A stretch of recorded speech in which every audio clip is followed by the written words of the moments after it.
Good evening, ladies and gentlemen. I am Liz, and welcome back to more Pathfinder Wrath of the Righteous. Hey, Jack. Good to have you. This is the start of Act number 3. We finished up Act 2 yesterday. Take a sip of water.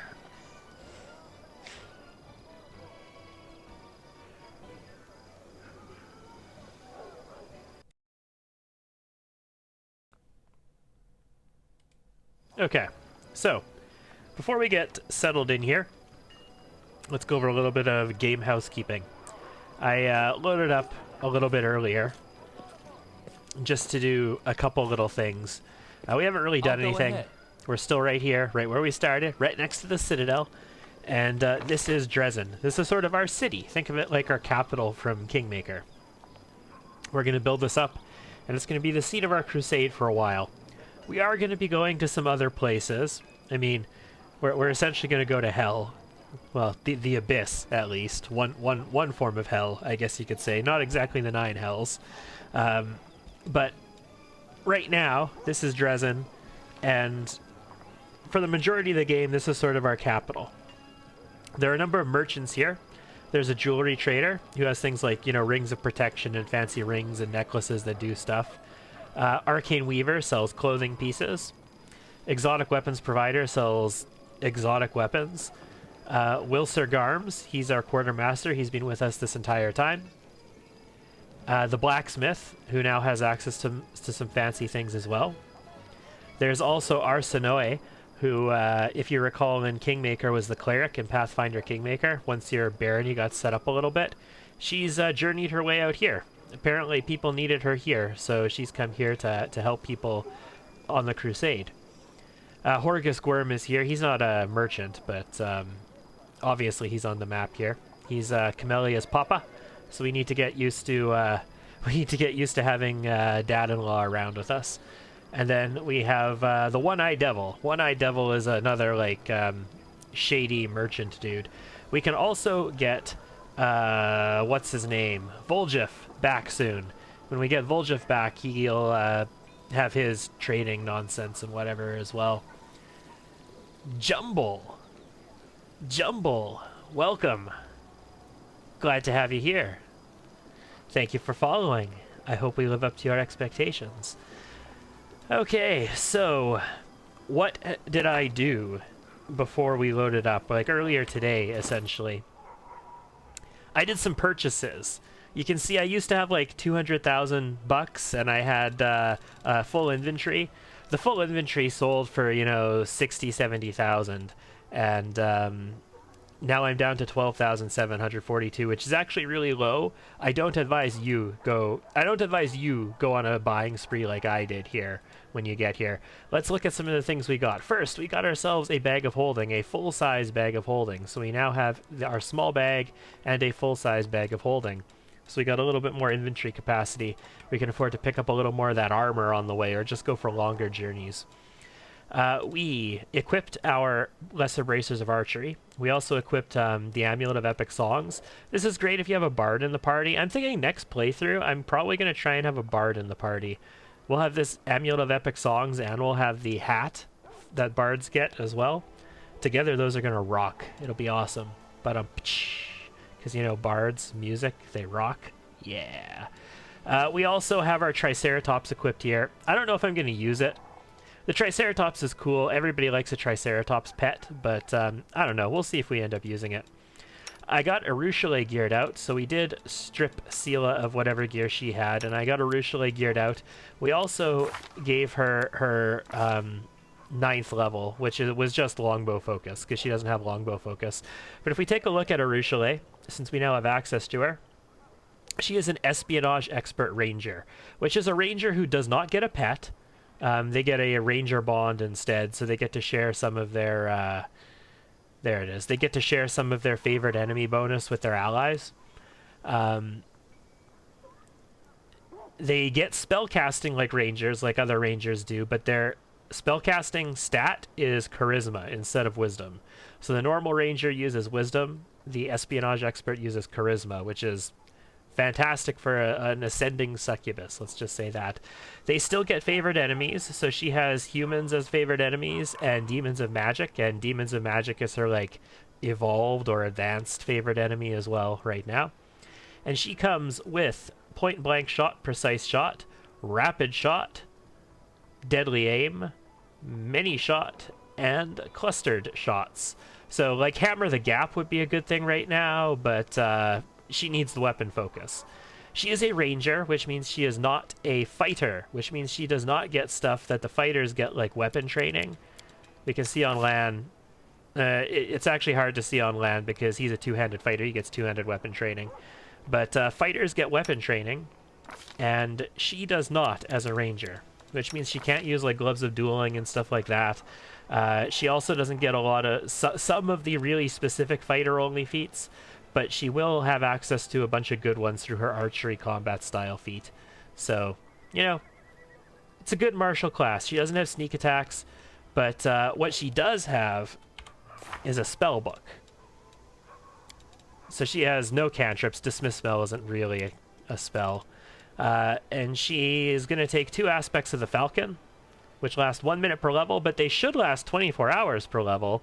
I'll show you that in a moment. So we have 2 aspects of the Falcon and 2 Hurricane Bows. And then we have 3 Sense Vitals. Sense Vitals gives you a sneak attack, basically. It actually gives you several sneak attacks while the spell is active. So you can have sneak attack without actually having sneak attack, essentially, is what Sense Vitals does for you. And on her mythic path, we took Enduring Spells, which means that if our spell lasts for at least an hour, but is shorter than 24 hours, it now lasts for 24 hours. Then we took Greater Enduring Spells, so that if the spell would last 5 minutes, but less than 24 hours, it now lasts 24 hours. Arushale is level 9, actually 6, right, because Rangers don't get their spell casting until level 4.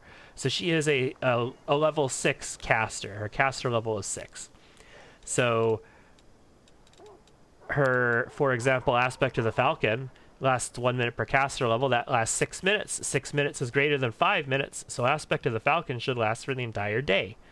At least it should. That's the way that mythic setup is supposed to work.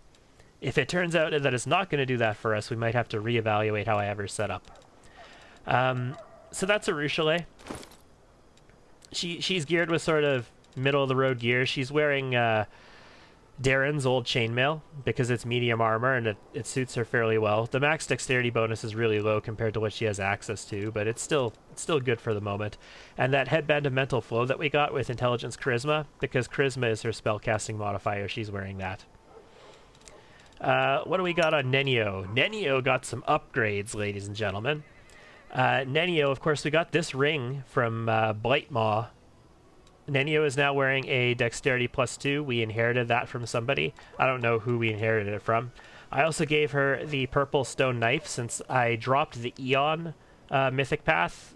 We can unequip this and give it to somebody else now. So we gave it to Nenio.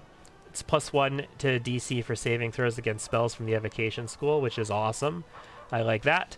And we got her 2 like bonkers upgrades. Bonkers upgrade number 1, Goggles of Pure Sight. Ignore the +20 on the next Dispel Magic attempt, which is good. But +1 bonus to caster level checks made to overcome spell resistance. Hells yes. Also, the Ring of Pyromania, because she's an elemental specialist focusing in fire spells. So if we deal fire damage, we add 1d6 +5 damage to it. Also, we get +2 bonus to caster level checks made to overcome spell resistance. So lots of bonus to caster levels for overcoming spell resistance there. Nenio should be able to start hitting things and actually like getting through resistances, especially since we have mythic penetration as well.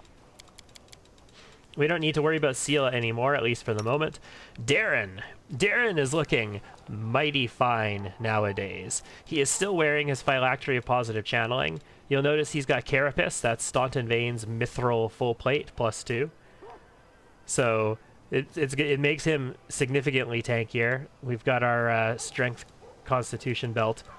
I bought him Gloves of the Ambassador from the store here. They cost a good pretty penny.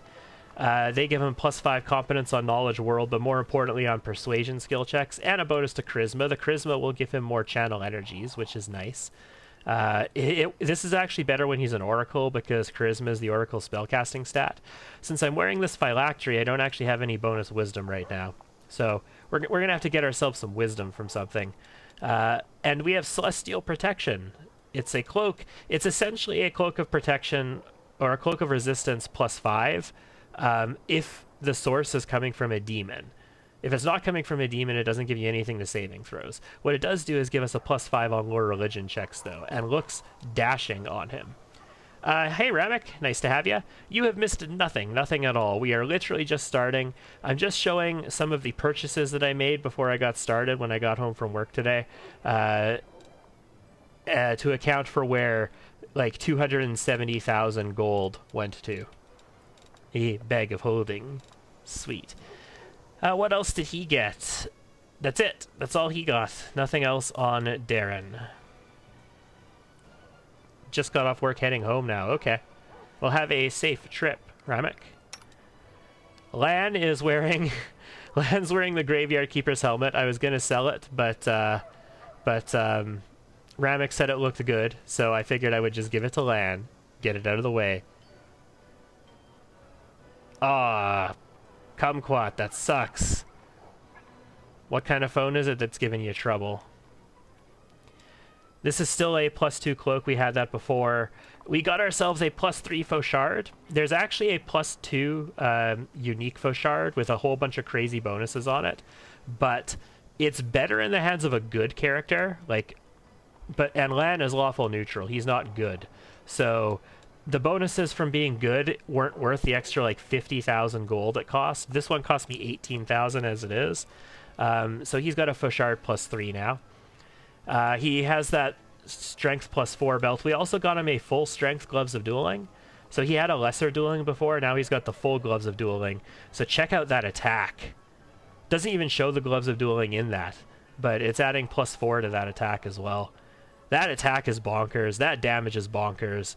I'm going to like seeing him vital strike people and crit their faces in. That's going to be nice. And Camellia got the most out of our upgrades. iPhone 13. Okay. I have an iPhone 11. The top end iPhone 11. Did they call it a Pro? Is that what they called it? With the LiDAR and all of that nonsense on it. Got it at the start of the pandemic, actually. A few months into the pandemic. And it hasn't been treating me too badly. The thing that I really disliked about it, though, was that, like, a few months into having it, like 6 months in or whatever, all of a sudden, the battery that will last for an entire week started lasting for 1 day. And then, you know, after 6 months of that, where I'd have to charge it, like, every day, basically, it's now lasting a week again. And I'm just like, yes, Apple, you are totally legit. You totally don't mess with these phones to fuck up the way that the software on them works and fuck up the way that the hardware works and screw around with battery life. You're totally not involved in that in any way, despite, you know, that's exactly what I'm experiencing and always have with your products. So we got Camellia a headband of mental might. It adds +2 intelligence and wisdom. If you recall, Sword Saint needs intelligence for AC, and it's also its casting modifier. We have 4 levels in Sword Saint, so we want +4 int. And wisdom is for the monk. Like her monk splash, she gets AC from wisdom as well. So this is getting us 2 AC just from adding to wisdom and intelligence, and it's also contributing to her casting modifier. She's wearing the Cloak of Resistance +3 that the Queen sent us at the end of the last session. I also bought her Ring of Protection +2 for a pretty penny. She's still got this on. I also bought her Braces of Armor +5, also for a pretty penny, and check this out. This is her new sword, a Thundering Burst dueling sword +3. Boom. Thundering Burst is kind of monster. So it's thundering, so it does an extra 1d6 sonic damage. But it's also Thundering Burst, so when she crits with it, she does an extra 1d10 sonic damage in an AoE around her. And it increases by even more dice if the multiplier is higher. But right now the multiplier is only ×2. So it's only going to do the extra 1d10. We also gave her the lucky dice. because she's the person most likely to take advantage of all the features of it. And she's wearing that physical form Dex plus Charisma belt that we picked up as well. So I invested a pretty penny into Camellia. 38 AC, which I think she gets, what, 8 AC once she goes into combat? So she's going to be at 46 AC when she starts fighting right now. Yes, I am pleased. You're trying to activate it and you're lost. Ah. You fixed it. Well, I'm glad you fixed it. You started playing Wrath a couple days ago and you love it. Excellent. Excellent.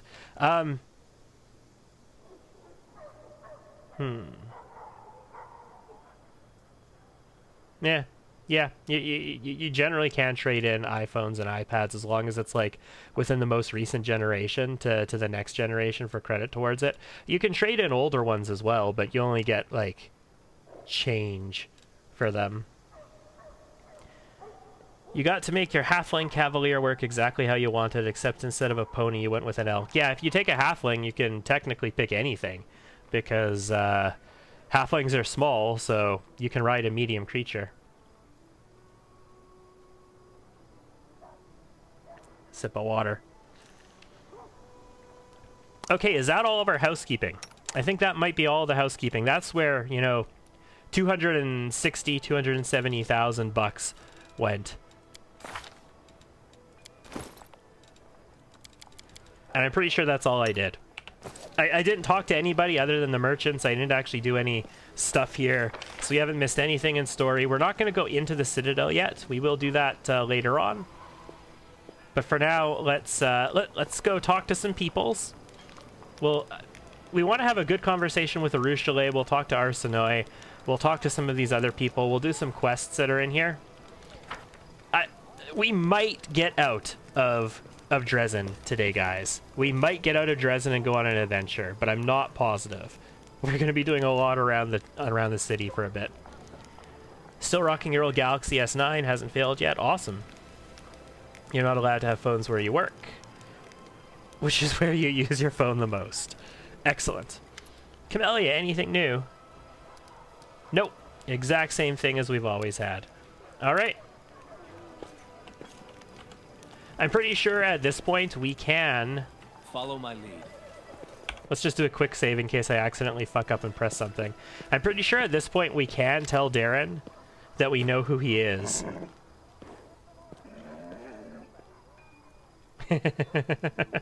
I'm feeling uncharacteristically pensive right now, or rather, I'm finding it rather difficult to put my thoughts into words today. I'm trying to understand something. We've been traveling together for a while now. What's your opinion of me? You don't let anybody get close. You're a useful tool. Yeah. Yeah. Well, what's your opinion of me? I know the truth about you. I know what really happened at Heaven's Edge 10 years ago. If you pursue this path, you actually get transported to the other plane where the other is looking in through him, and you have to fight the other. And yeah, we'd get kind of murder death killed if we had to go through that at the moment. So I'm not going to go through that at the moment. You're an arrogant, egotistical brat, and it doesn't seem like it's going to change anytime soon. Your plan is to go no mythic path. You can sort of do that. You can't quite literally go no mythic path. You have to kind of take a mythic path, but there is a mythic path that's specifically designed to not be one of the mythic paths, if you get what I'm saying. It's an interesting experience. 3 Samsungs have bricked on you. 13 to 15 months in, that's no fun. You don't let anybody get close. There might be a good reason for that, but you can always count on me. I kind of want to call him an arrogant, egotistical brat. Have you any idea how terribly insipid you sound? Yeah. You can confide in me. Fine. Do you know why I asked you that? Because the answer to the question, what do you think about me, usually reveals more about the one doing the answering than the one doing the asking. Yes, I agree. That is entirely true. Now that I've got you thinking, let's proceed to the usual small talk. And this is the usual small talk. Okay, cool. The merchants have some very nice stuff for all kinds of different specs at this point in the game. That's why I wanted to do my shopping, so it wouldn't take me 3 hours of shopping and then we wouldn't get anything else going on. You're going Angelic Path until you can get the Heroic Mythic Path. Okay, cool. That is pretty stock standard. Going Angelic is sort of the default, the one you get sort of railroaded into unless you specifically choose to do something else. Urushale. They're amazing, aren't they? She's just people watching. We're being attacked by demons with unusual power. Do you know anything about them? Back in Illusionera, there were rumors about terrible experiments that Baphomet and Dascari performed on their troops to make them stronger. Here on the material plane, these rumors were embellished with lots of details. Some say the demons undergo rituals acquired from Zon Cathon. Others say they feed on blood of angels or clippus, or demon lords. Still others say there are no experiments, and Baphomet is just bringing back fighters from the future. A future in which demons have already taken all of Galarian. That's an excellent tactic. If you have the ability to time travel and bring people through time, you know, just reach into the future and realize that you've already won, and bring those warriors back in time to fight the war so that you can win the war, so that those warriors will be there in the future. It's a self-fulfilling prophecy. What could go wrong? All this timey-wimey nonsense, the best way of not getting your head in a tiff about it all is to just not worry about it. Just deal with the situation that comes up as it comes up. Is there a grain of truth in any of these ramblings? There's no way to know. Naturally, none of these rumors give any indication of where these demons come from. I'm sorry I can't help. The only thing that's clear is that the lowly fighters in the army of the Abyss are as puzzled as we are. Okay, what are you doing here? She's just people watching, you know?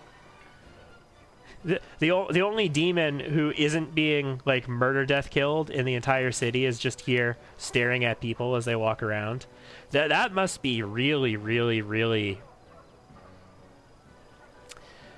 Like, I'm sure we're going to hear lots of stories about how awkward it is, but just... The people here must try to kill her every day. Don't you think it's a little bit creepy? What? Really? Why? I don't mean any harm. She just doesn't understand. Why do you like to watch people? 'Cause I want to know how to kill them. No, sorry. You know, in my old life, I thought I knew everything about them. I was a master of seduction after all. I knew how to tempt a mortal into doing anything I required. I could trap them in a lie or lie myself and never get caught. It's disgusting to remember, but that was my life for many centuries. Now I see I knew nothing. A demon warrior probably also considers himself an expert on mortals because he's killed so many of them.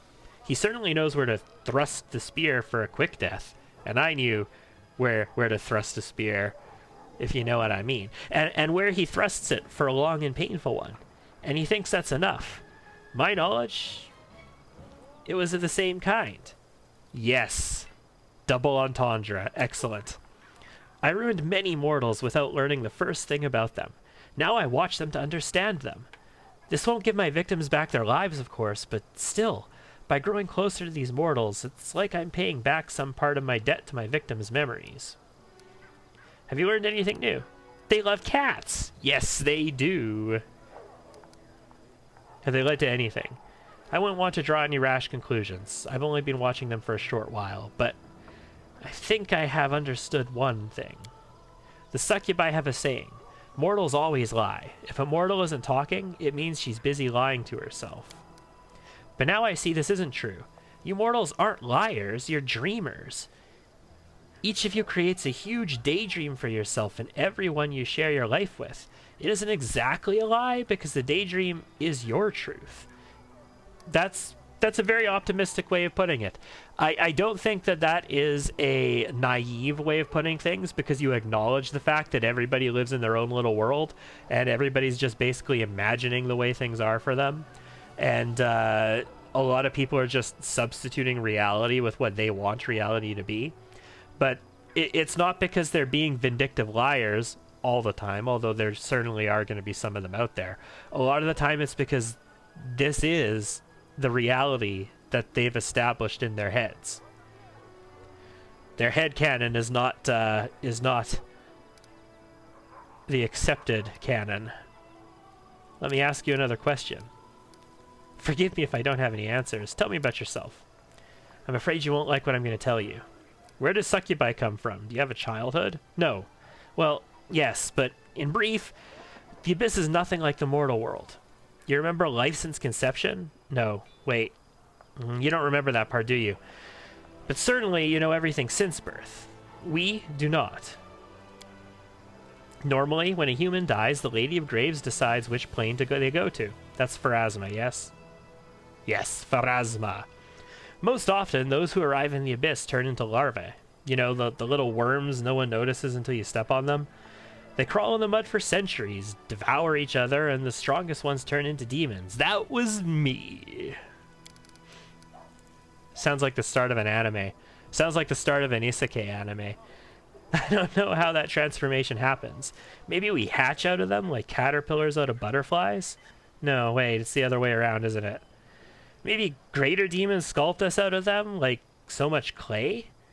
I don't know what happens to the larva that they use to make me.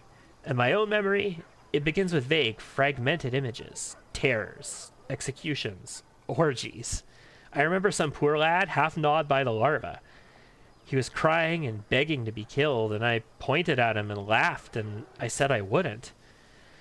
Desna, forgive me, I'm so ashamed. How did you end up turning against the Abyss? Temptation. Strange, isn't it? So many people believe that being good is important, but it's boring and unpleasant. And all that's enjoyable and tempting pertains to evil. Even the servants of kind gods often think so, do they not? You have no idea how easy that makes the role of a temptress. Well, it was my great fortune to discover that it's not always like that. My last victim was a priestess of Desna, the tender of dreams. As you know, demons do not sleep. Mortals always compare their greatest moments to dreams, so I decided it would be interesting to see for myself. And while I was at it, forgive me, goddess, to mock Desna. This priestess, she lay in my arms, dying of my kiss. I remember every smallest detail. The cold sweat on her skin, her eyes rolled back into her head, her weak whisper. It's so difficult to recount. I dove into her mind to see what mortal dreams were like, but the goddess saw me in her realm, and it turned out I remained there for far longer than I planned. As a punishment, she gave me mercy. I often think, why me? She could easily have blown me away like smoke with the flick of her finger. The gods rarely trouble themselves with the lives of mortals, and even less so with demons. But, for reasons of her own, she paid me special attention. She awoke in me the memories of the sinners whose souls were used to create me. All those humans. I knew nothing of them until Desna showed me. Each of them had their own dreams, and a world without pity trampled each of them and placed them on a path that led to the Abyss. Their memories, all their hopes and pains. I'm sorry, it's hard for me to talk about this. The most important thing I realized was that every mortal is a little world of hopes and dreams, and that although I might be a succubus, I didn't have to live forever with those beastly, boring pleasures and tortures of the Abyss. I can be free. I can be myself. If only I can understand who I am. So, what we see from Marushale here is that she's very unsure of herself. She's sort of new to this. She is an ascending succubus. She doesn't understand what it's like to be a mortal, but she wants to be a little more like a mortal. She doesn't necessarily want to be a mortal. She doesn't strive to not be a demon necessarily, but she wants to know more. She wants to have a broader horizon than just the trapped life of a demon. Basically just following your instinct of chaos all the time. You don't know who you are. What of you? Do you know who you are? Before returning me to the mortal realm, Desna whispered something to me. I can still hear her words. She asked me, "And what do you dream of?" And I don't know. I still don't. See, demons are simple creatures. Each is guided by 2 or 3 strong sins. Before my conversion, my sins were all I was. A ball of desire without anyone behind them doing the desiring. Desires for sex, for flattery, for food. But now I have me, and it's amazing, but it's so complicated. What did you do? Yeah, see, long conversation, as I said. We get to understand our new companion a little bit better, since she is the latest of them to join us. I traveled. In the beginning, I thought it wise to keep away from the demons and their temptations. Run off to Absalom, or perhaps even further.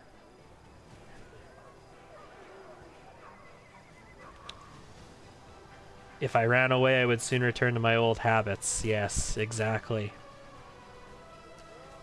So you came to join the war. It is a very, very significant thing to try and change your entire life, your entire way of being. And people will often say things like people don't really change. And well, that in some extents is true. Really, people do change. Their personality does change. Like every 8 years, you're like an entirely new person, basically. But all the drive to change in a person has to come from within them. And where people make this mistake is that they always say people can't change because they've been trying to change somebody and they realize that they can't change that person. And that is, I totally subscribe to that. You cannot change a person. You do not have the power to do that. The only person that you have the power to change is yourself. She's a wonderful liar. I would never have been caught. But when I learned that Dascari was planning to attack Canabras, there was no time for caution. I risked everything to warn you, and paid with my freedom. The anarchy of the Abyss was slavery for you, but you found freedom in the army. You're not exactly marching in the infantry. That's true. You're part of, like, my personal guard, we'll say. Do you worship Desna? No. She does not worship Desna, necessarily. She respects Desna greatly. The goddess did a lot for me, more than I ever deserved. But she does not pray to Desna because she does not feel that she's worthy of praying to Desna. She feels that prayers would just be troubling the goddess. Even though, as we'll see...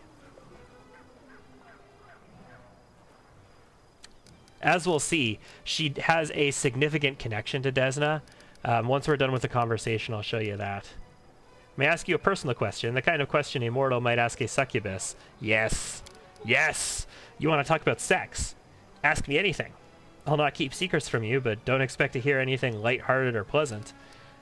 The kiss of a succubus is deadly. Not just the kiss. Any caress of any kind. Sucks the life from mortals. And there's nothing I can do about it. This is... Oh my god. Urgh. Here's the thing, though. It's supposed to be negative energy.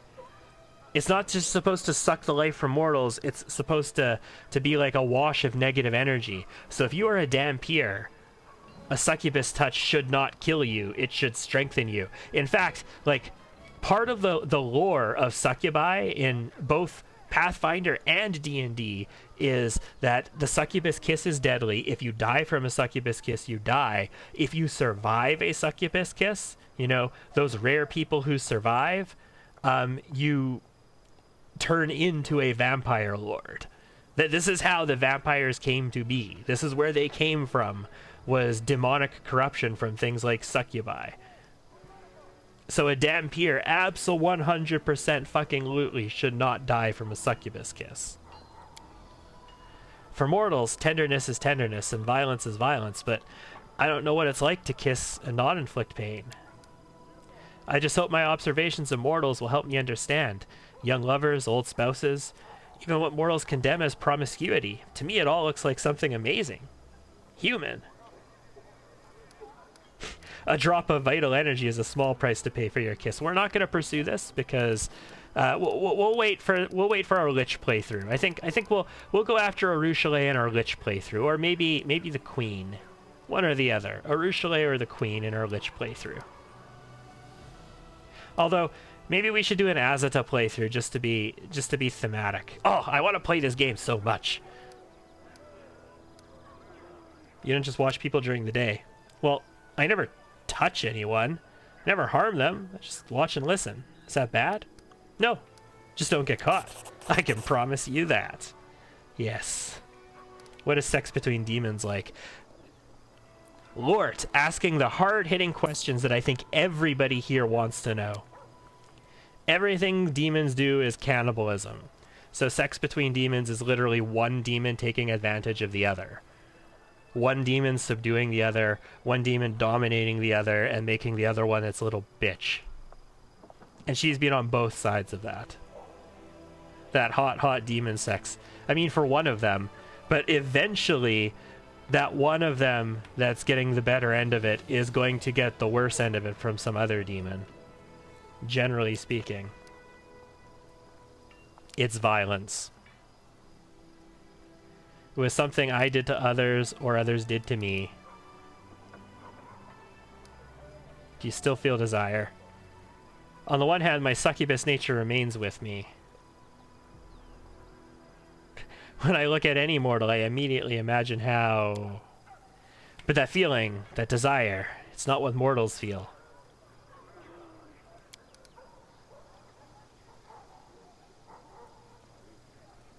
She doesn't really grasp the common mutual affection of mortals, and that's the kind of thing that she wants to learn.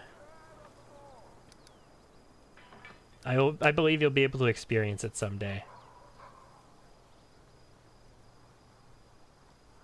Oh,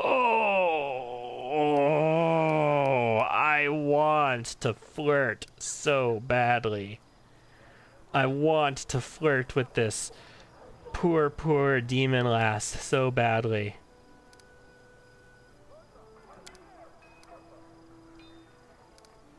Thank you for being so open.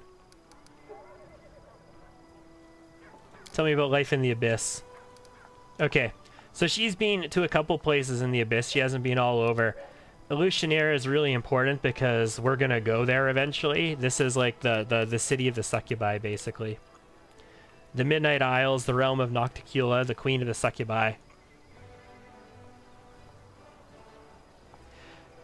She actually becomes a very significant character later on in the game and has some very, very interesting potential interactions with people like Ember.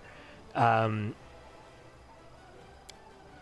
don't know if we're going to be taking on all of that in this playthrough, but I don't know what path we're going to take through that yet. But yes. Tell me about Illusionaire. It's Nocticula's capital. There's no city like it in the mortal world. Absalom is a village in comparison. Well, holy ballsack. You call an Absalom a village? Then this place must be ridiculous. Millions, I don't exaggerate, millions of demons and mortals live there. Some come voluntarily, not only from Golarion, but from other planes as well. Awesome. I wonder if there's anybody from, like, I don't know, Roshar or something there. That'd be cool. Is the cognitive realm, you know, the bridge between them? That'd be fascinating. What are some places of interest there? The heart of the business corridors is the flesh markets. I just love me a place called the Flesh Markets. I grew up in the mansion of Lady Velexia. Also an important character later. Her house is always full of guests. Those who don't perform to her liking remain at her house forever.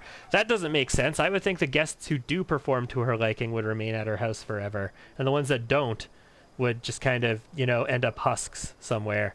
Husks, snoo-snooed, until they no longer function and they fall over dehydration. The main attraction of the Succubi city is, of course, the brothels. Of course it is. Why not? also many arenas. I love the foreshadowing of everything that goes on here. We talk about all the important characters that we're going to meet down there. She talks about all the important places we're going to go down there. And Nocticula's palace. What can you tell me of her? She's called the Lady in Shadow. She was the first succubus. And she is pursuing godhood just like Lamashtu did. Lamashtu was a demon lord who became the goddess of beasties, little beasties, goddess of monsters. So things like goblins and stuff like that tend to worship Lamashtu. She enjoys killing, but her favorite tools are seduction and deception. Her favorite weapon is a crossbow, though a silk garrote would suit her better. Excellent. If you ever meet her, do not believe a word she says and do not fall for her provocations. Okay. I will remember that. And then immediately fall for her provocations. What do you think of your powers? It's a temptation, but she'll make the best of it. Alright. Cool. So Arushale, you'll notice she has this buff here. Desna's Aegis. Desna watches over her protege. By the will of the goddess, a whirlwind of sacred butterflies carries Arushale to safety whenever she faces mortal peril. Basically means whenever she dies, Arushale saves her. Not Arushale. Desna saves her. So she doesn't die. It's sort of like in Kingmaker. You remember Lindsay had an item. It was a ring, right? Lindsay had a ring that if she died, she didn't die. She came back to life. Because Lindsay was a critical character for the story and could not die. And they wouldn't let her die. Same thing here. Arushale is a critical character for the story. She is required. She's mandatory for the story. She is not allowed to die. Desna will keep her alive.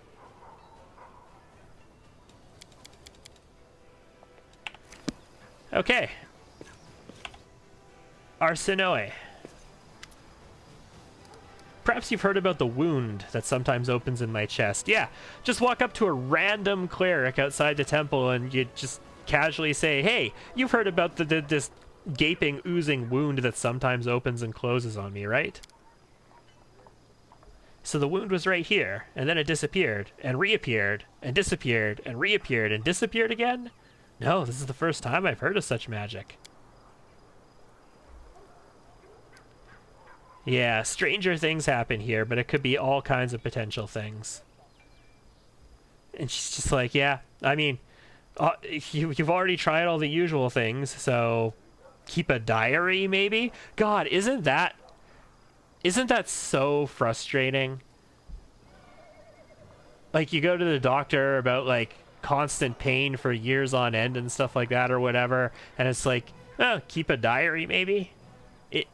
I'm not mocking them. I'm not like being like what a quack or anything. This is legitimately useful. It's useful information. It is. It's just being the person in that situation is so frustrating. Thank you. It all makes sense to me now. How did you end up in Dresden? Here we go. She was born and raised in Absalom. The tiny barony in the stolen lands that had been my home for a very long time eventually turned into a strong and prosperous kingdom, and I felt that I had to go somewhere else and bring the blessings of Abatar to someone who really needed it. Yes! Confirmed! Definitely the character from Kingmaker. Later on in life.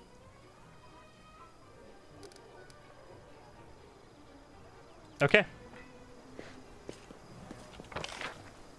Do you hear the Trickster music in the background? Nice. We get to listen to that when we're just rocking around now. We're not going to go to the barracks right now. I want to stick to, you know, particular focuses for the moment. Let's go check out Horgus, see if he has anything new to tell us. Now that we have a city to ourselves.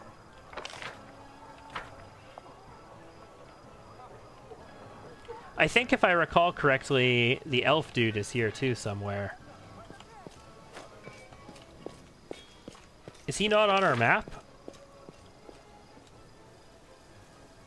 Yeah, he's not on our map, is he? I think he is here, though, like For an Autumn Haze or whatever it is. Well, Horgus Worm, There you are. I've been waiting. As you see, I too have joined the crusade. Oh, I guess we never talked to him back in the camp. I don't know how to swing a sword, but war is costly and I have money. Besides, I believe I owe you an apology. The way I behaved was rude, ill-mannered. You're an honest and honorable person. You've clawed your way up from the bottom of society to the title of Knight Commander, and you're friends with Queen Galfrey herself. Yes, ingratiate yourself. Please allow me to give you this magic amulet from my humble personal treasury. Why didn't I talk to you earlier?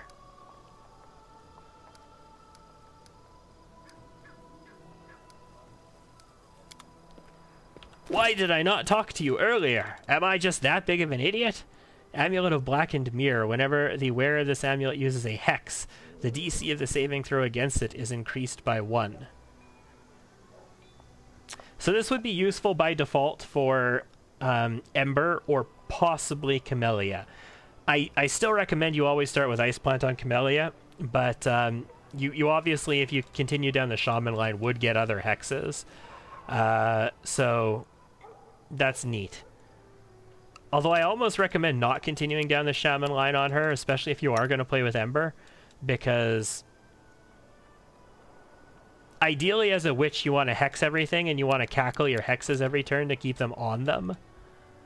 So if you're cackling hexes, you're not doing a ton of stuff every turn.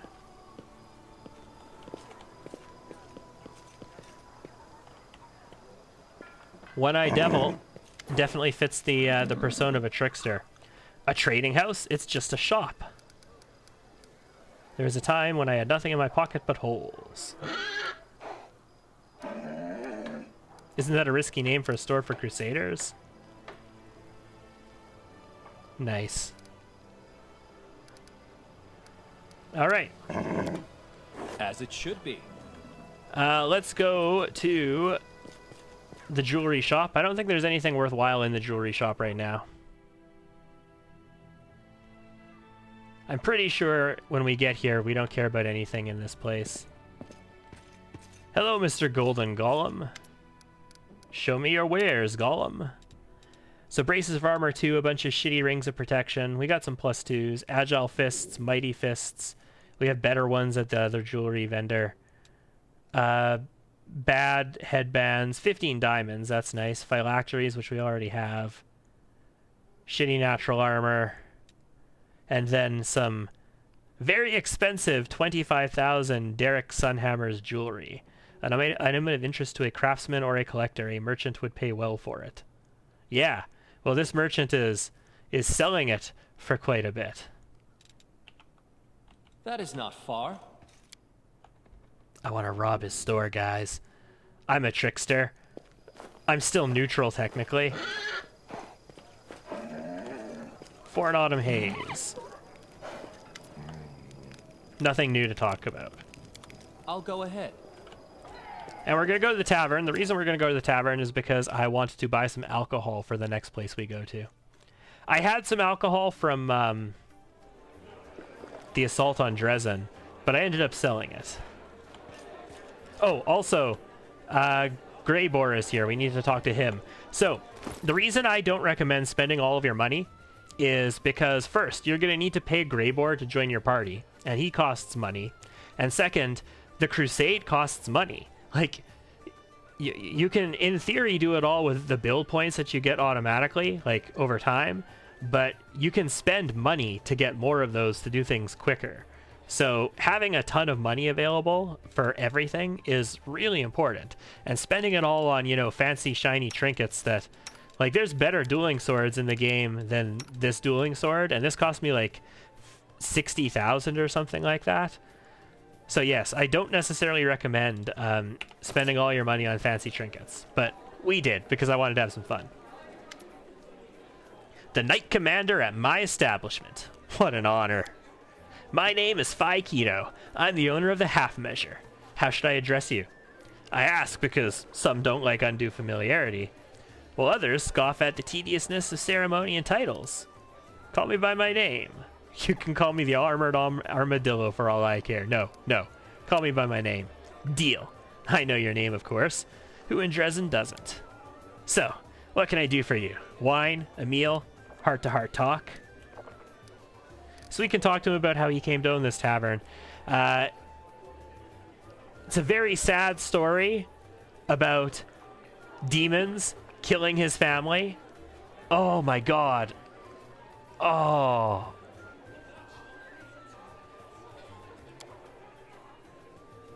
Half measure belonged to a distant relative. Yes, yes, yes. Gross. So he his dad died, you know, demons and all that kind of stuff. And there were 3 children. And 2 of the children, a demon came and said that you can keep one of these children or something like that. And the mother picked something, and the demon ended up cutting all the arms and legs off of his brother and sister or something like that as a result of that. Oh my god, this... And because of that, it's called the half measure, because they were half people, essentially. We could go into the story in more detail, I just don't want to do it right now. Show me what you have on offer. What I want right... Ooh. Plus 10 competence bonus on perception checks. Whenever the wearer confirms a critical hit with any bow, the target becomes disoriented 1d4 rounds. Ooh. I kind of want those, but I don't have the money right now, so we're not getting them at the moment. Ghost Touch Igniting Short Sword plus 3. Man. That's an interesting weapon to sell at a tavern, bro. What I want is a bottle of alcohol. Do you got a bottle of alcohol? Yeah, sweet wine. There we go. That'll do. It's a deal. Oh, yes, and we have Radiance, the new Radiance.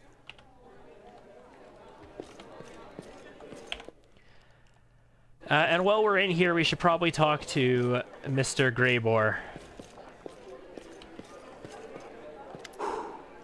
How can I help you? Who are you? Don't you remember our last meeting? Yes. I remember the last couple of meetings. You know, every time we run into you, you're assassinating demons. The name is Greybore. I'm an assassin for hire. But I suspect you're not here for small talk. Are you in need of my services? I want to hire you for a dragon hunt. A large adult female? The one that's been snatching people and carrying them off? I've heard about her. That's an impressive target. I can take this job, but only if we do it soon. I'm expecting a new assignment from my regular client, and I'll have to leave as soon as I have the orders. And of course, you should know that this dragon will not come cheaply. 2,500 gold, paid in advance. Sure. Excellent. Let's get down to business. He wants money all the time. Every time you talk to this guy, he wants more money. When you don't have wings, so you'll need to follow my lead. The best thing would be to catch her by surprise in her lair, but we need to find it first. Of course, since she doesn't leave tracks, that might be tricky, but I think I have a solution. We need to go west of Dresden, to the Grimwood Forest. Now, I know we just picked up a Ruchelet, but we might have to bench her for a little bit while we take Greybore along to deal with the dragon, because he does need to be in our party for that, I believe. I think, if I remember correctly. And he wants us to deal with it relatively quickly, but don't get too caught up in it. Like, you can do a bit of your own stuff here. You don't have to immediately rush to the really hard dragon. The dragon's been seen there often.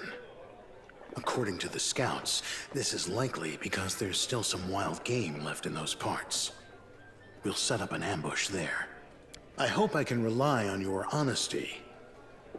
I understand that on our way to the dragon, there may be other fights or places we need to visit for various reasons. That's to be expected. However, should I see that you are deliberately delaying the contract, or that you're dragging me off to assault some demon citadel instead of going after the dragon, we will have to revise the terms of our agreement. I appreciate that they included a Slayer in this game, like a melee Slayer who is Greybor. There's actually a ranged Slayer as well. Her name is Delamere. She's one of the Lich companions. But I appreciate that they included a Slayer, a melee Slayer in this game. I think that Greybor's character, though, overall would have been better if he was a Mutation Warrior fighter. And it was like Witcher vibes, you know? Like, drinking them potions to get that big buff and go beat down big old monsters. But I can appreciate a Slayer Assassin. Alright, so we got Greybor. Oh, also, of note, because we killed Blightmaw and got 10,000 experience for it, we're like 600 and nothing, basically, experience away from leveling up. So that's going to be good. We should get that pretty soon. Greybor is a Slayer. He's a level 9 Slayer. He is a melee Slayer who uses a Dwarven War Axe +3 and a Crushing Cold, which is a hand axe. So he's dual wielding in this setup. Mercenary, of course. Fine, whatever. The deity doesn't matter. Has 2-weapon fighting, weapon-focused Dwarven War Axe, double slice, that's weakening wound, improved 2-weapon fighting, accomplished sneak attacker, hammer the gap, slow reactions. Accomplished sneak attacker is really valuable in a Slayer because at level 3 you should have 2 sneak attack dice, and at level 5 you should get your 3rd sneak attack die. So at level 6 he's only getting his 2nd, so accomplished sneak attacker helps a Slayer catch up on sneak attack a little bit. So the accomplished sneak attacker in level 9, that means he has 4 sneak attack dice. Yeah, I'm not the biggest fan of melee Slayers in all honesty, so he's hardcore into strength. He has decent dexterity, constitution. His intelligence is odd, wisdom, and charisma. Okay, sure. Your inventory, sir. So you're holding a Ring of Protection +1. You've got a +4 Giant Strength. I want that. Breastplate +2, Natural Armor 1, and some potions that I don't give a shit about. And then weapons that I want to take away from you. +3 Adamantine Frost Hand Axe confirms a critical hit. It casts Cone of Cold spell as an 11th level wizard. Motherfucker. That's a mighty nice axe right there, guys. Cone of Cold as an 11th level wizard. But it has to crit for it, and it crits on a 20 only. Like, it's not an 18 to 20 or even a 19-20, so he's not going to crit that often, is what I'm getting at. So it doesn't actually make that big of a deal. Okay, cool. I mean, when I have to bring him, I'm going to have to bring him, is all it amounts to. I know the way. Now that we got our alcohol, let's go to the inn. If you'll notice, we haven't run into Nenio yet. Where the hell is the inn? Over here.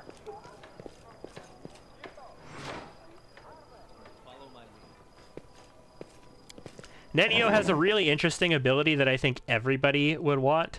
You know how she has the ability to forget anything? She also has the ability to forget that she's drunk, if she gets drunk. Like, she just forgets the fact that she's intoxicated, and she's all of a sudden no longer intoxicated. As it should be. Yeah, pick that lock. A trivial matter. Don't mind me, the Knight Commander is just stealing all of your stuff. It's what I do. That is not far. Oh my What god, a is that a find. book? Everybody in this city will tell you that the Knight Commander is a kleptomaniac. It's a book. Holy crap, guys, it's a book. It's been like 3 sessions and we haven't picked up a book in like 3 sessions. Crusade Chronicles in the year 4606.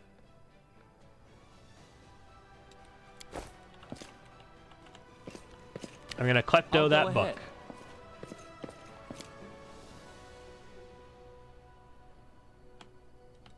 I feel rejuvenated. We've stolen a book. So Hillor is here if you need to recruit Pathfinders, so if you want mercenaries or you want to do the in-game way of respecking, which is shit, But, you know, thanks for doing something at least, Owlcat. It is finished. One old Kella told my brothers on his deathbed, and then he died, and no one knows but us. I know this is their sacred forest. They prayed in the meadow of spirits. Shamanistic relics, you say? A big treasure? Sounds like a lie. We're so close to leveling up. 41. We rolled an 11 plus 30. Holy balls. Everything was collected, carried away, and buried in that cave. Ooh. Something in a cave?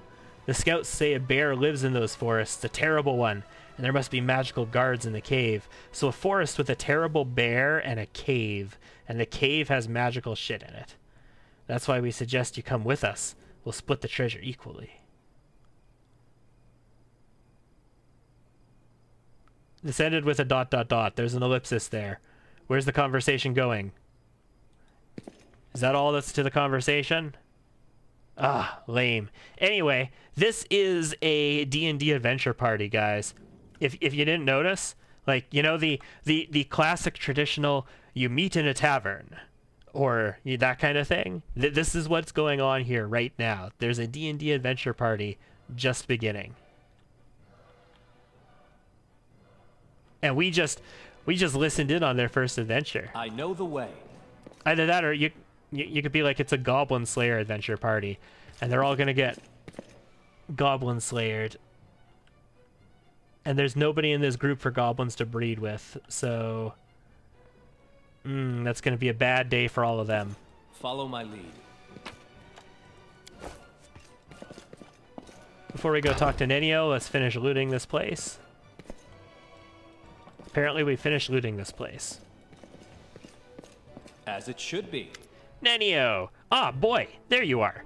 Very good, just in time. You'll be delighted to know I need you for an experiment. So, the Grey Garrison stands roofless. Demons are running for the hills with their tails between their legs. Mendev's queen, what's her name? It's on the tip of my... Galfrey is scurrying to and fro, and all this somehow connected to you, my loyal follower. Thus far, there is no scientific evidence of your exceptionality, if one discounts blind faith and divine intervention, which I do. Did someone say Goblin Lair? Yes. Yes. We, people of science, refuse to believe in the inexplicable without any proof. We are the ones who explain the inexplicable. And therefore, open your mouth and say, ah, for me. Yeah. All right. Throat's fine. Tongue looks perfectly normal. Your breath... Smell is aligned with regular functioning of the digestive system. Now for your teeth. No detectable alterations.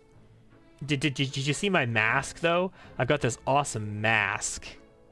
By the way, did you know that many individuals, while being wholly civilized representatives of their races, still have an amazingly powerful bite?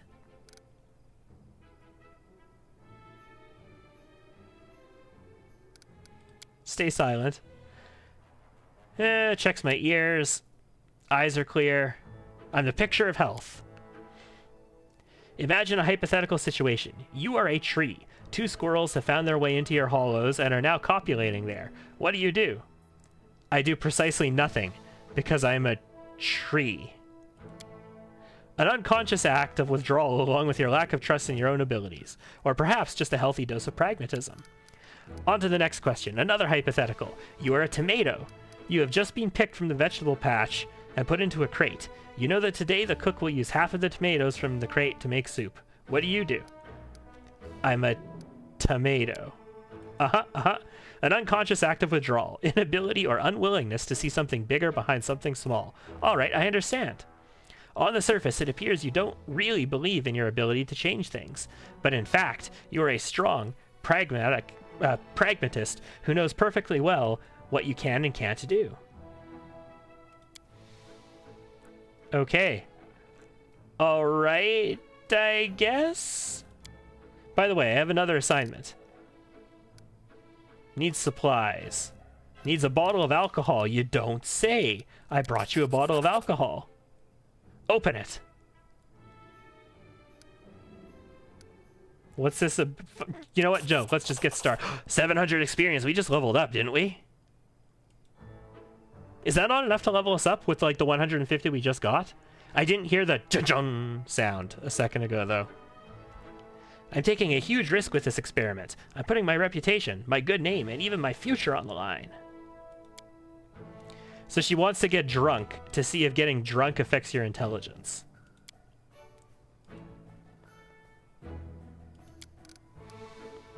I'm doing this for the sake of science. Oh, that's...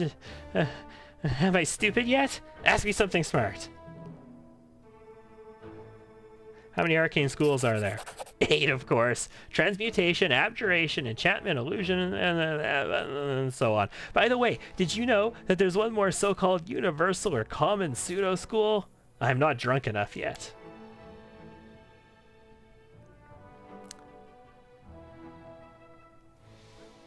They need to unite their forces on the physical level. Baphomet needs to mount Daskari and ride him into battle, 2 in 1. Yeah, I think you're drunk enough. Now turn your head and cough. Exactly, Ramek. Yes, the experiment was successful. I am definitely drunk. I hope you're satisfied.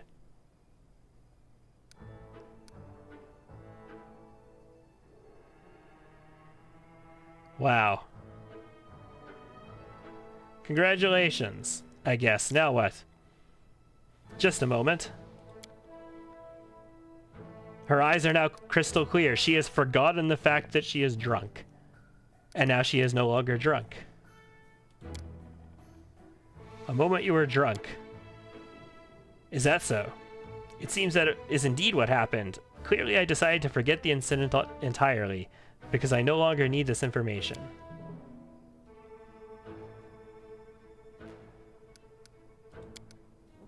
See, that would be really awesome if we could just dispel magic off of her the same way. Like, oh, hey, hold person was cast on you. Just forget the fact that hold person is on you, and now all of a sudden you don't have hold person on you anymore. Glad I could help? Like, clearly she's able to impact, like, actual things on her.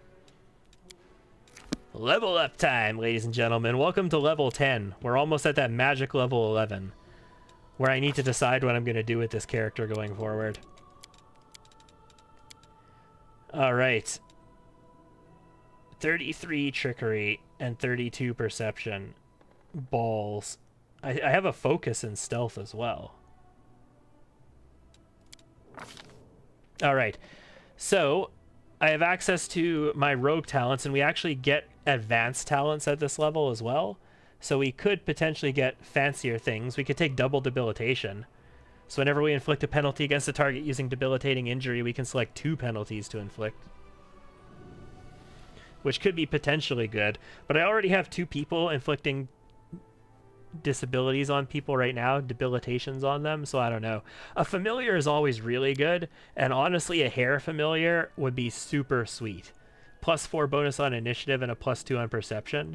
So I mean, if we don't have a really good feat that I want to take at this level, that could be really awesome.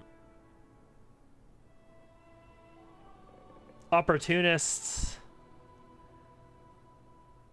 Character can make an attack of opportunity against an opponent who has just been struck in damage and melee by another character. It counts as an attack of opportunity for the round and can't be used more than once per round. I don't believe you can do this with a bow. I do not believe that works with a bow, because technically speaking, you can't make an attack of opportunity with a bow. There's a feat that lets you make them under very specific circumstances, but I don't think it works with Opportunist. I can add Knowledge Arcana to my list of... It is one of my skills, isn't it? It's not. Guys, you know what I could do? I can add Knowledge Arcana to my list of skills, and then I can take a focus in Knowledge Arcana, and then I can take the Trickster Knowledge Arcana, and then I can identify items myself, and when I do that, and I have to take the feat, the feat to add another skill point at every level, and I can have a crap ton of Knowledge Arcana, and then I can use the Knowledge Arcana Trickster trick. That's a possibility. Knowledge World or Knowledge Arcana, I may take 10. That's all fine and dandy. Yeah, I might consider doing that instead of just taking another skill focus. It's going to be like 3 feats to make that happen, but I mean, it's not like we exactly need feats at the moment. What are our combat tricks? Cluster shots and rapid shots, I don't care. Arcane Strike. Hold on, I've never actually considered this. Why do... I'm a spellcaster now. Because I have Mythic rank 3, I have Trickster spells, so I'm technically a spontaneous spellcaster now. Because Mythic spells are like arcane spells, they're spontaneous arcane spells. So spending a swift action each round, I can imbue my weapon with a fraction of my power. For 1 round, your weapons deal +1 damage and are treated as magic for the purpose of overcoming damage reduction. It explicitly is not just melee. This works with ranged weapons as well. We didn't have access to this before because we couldn't cast spells as a rogue, but without being an Eldritch Scoundrel. But now that we have Mythic spells, we could take Arcane Strike. That's actually potentially cool. Okay, so Arcane Strike is an option, but I almost want to try this Mystery Seeker, and then as my feat, take the human feat that allows me to take another skill point every level, dump it all into Arcana, and then take a skill focus in Arcana, and just be an Arcana god, much like Nenio is. And then I can identify things, and we get better magic items, potentially. But what I'm going to do is take Arcane Strike.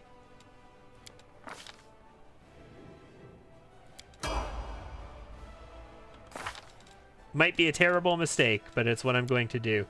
We're going to have to level up Greybor because I'm going to have to use him right away, unfortunately. So that's his levels. And what's he going to get this level? Improved critical? This is improved critical, yes. Like 100% this is improved critical. Oh, we have to take it in a weapon, that's right. What was his main axe? His main axe was... Not main axe. Main weapon was a Dwarven War Axe.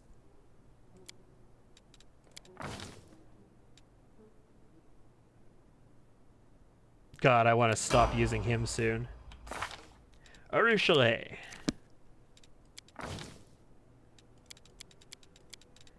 So she's got a lot of good skills. Rangers tend to have access to quite a few skills. They're one of the skill monkey potential classes, but they aren't an intelligence class normally. So they're not necessarily going to have the most skills available. But she's mobility, trickery, stealth, a bit of knowledge arcana on her as well, some perception and some persuasion.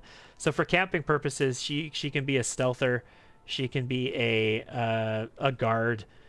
It would be really nice if she had some knowledge, lore nature or knowledge world instead, I think, though.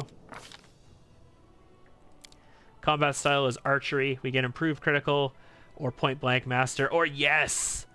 Okay, so all of these feats, other than improved precise shot, like all these other feats, you used to not be able to take these. So you used to be able to run out of feats that you could take with archery style, and you couldn't select anything here, and you couldn't level up as a result of not being able to select anything here.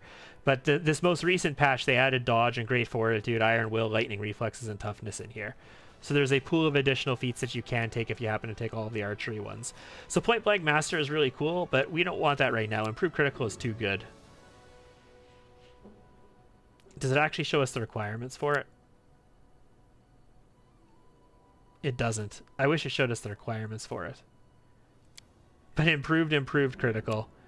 This is a Trickster feat, and it further adds tier crit range. So that is going to be Longbow, please. And we need a new favored enemy. So we have Demons of Magic already, so Demons of Strength. Demons of Strength. And I need a new tier 2 one. Demons of Magic? Still? Sure. I'm down. New tier of spells, Delay Poison Communal, yes. Greater Longstrider is actually kind of interesting as well. Resist Energy Communal, Protection from Energy Communal.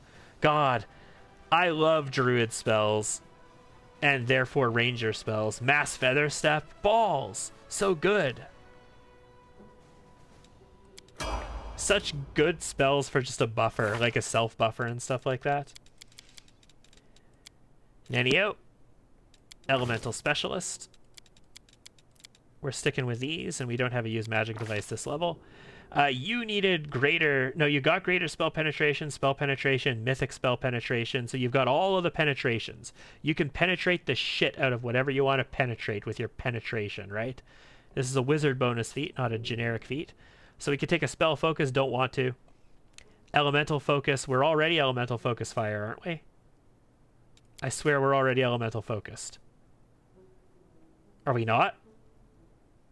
We're not? Really?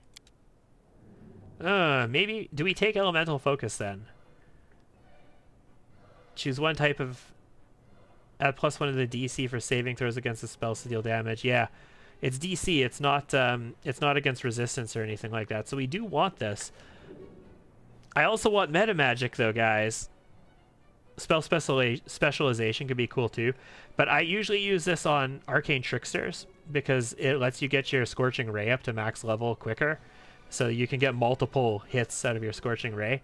I don't usually use it on like a artillery cannon spellcaster. I want meta magic is what I want, but we need elemental focus first.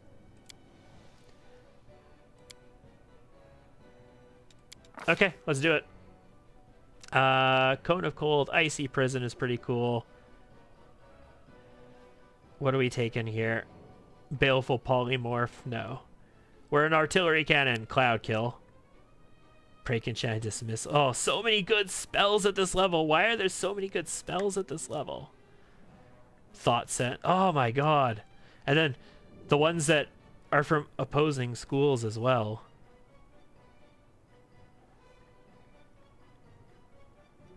Acid Pit at level 4.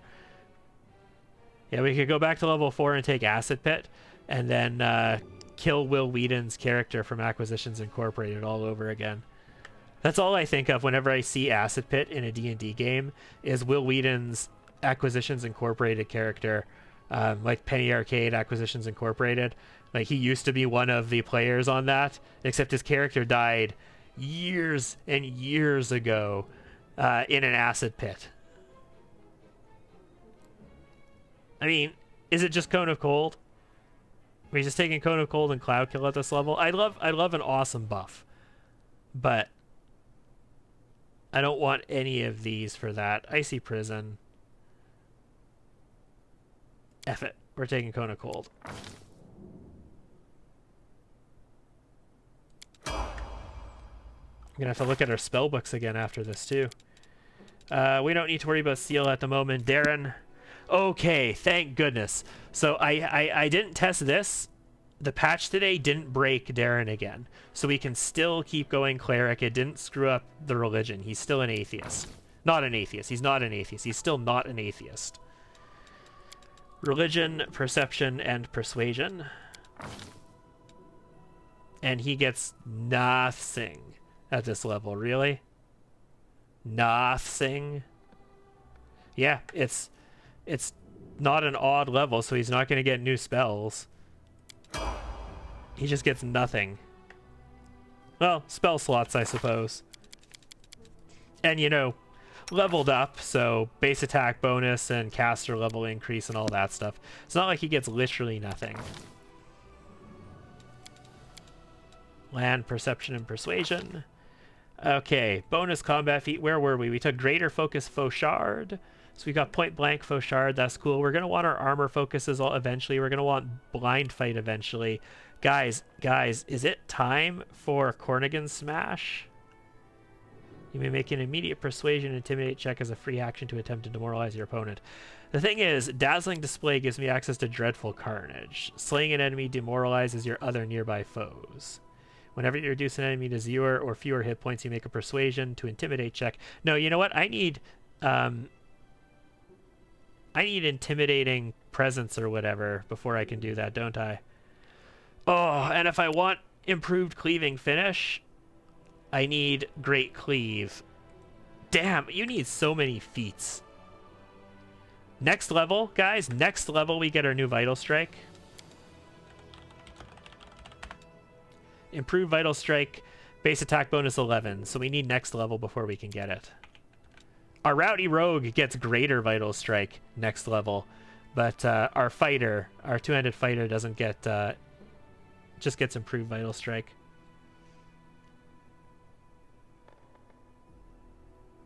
So we could go defensive. I can go Cornigan Smash. I could go Blind Fight, which I still also really want to get. But I also just I want to get improved Cleaving Finish so bad.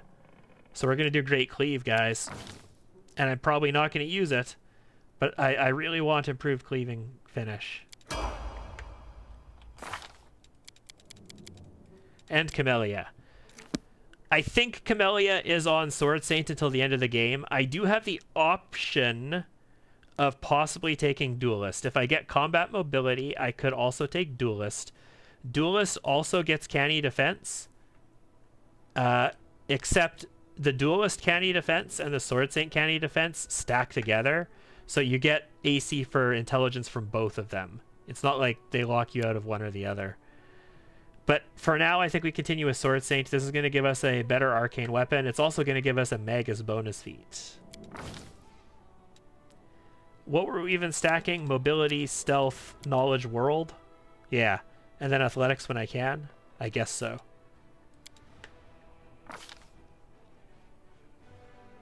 Okay. So for her bonus feat, she now has her defensive stuff. We don't have Crane Riposte yet, do we? How far away am I from Crane Riposte? Bab 8. So next base attack bonus, we get that. Piranha Strike for damage. It's going to make it harder for her to hit. Arcane Strike for damage without making it harder to hit. But then I can't use my free action that turn. Blind Fight is always good. I need combat mobility if I want to go Duelist, but I don't think I want to. Combat Reflexes, though. That's really potentially good for her. And then we get Seize the Moment. When an ally who has this feat confirms a critical against an opponent that you also threaten, you can make an attack of opportunity against that opponent. So if Lan gets this, we can get lots of attacks of opportunity and potentially as well.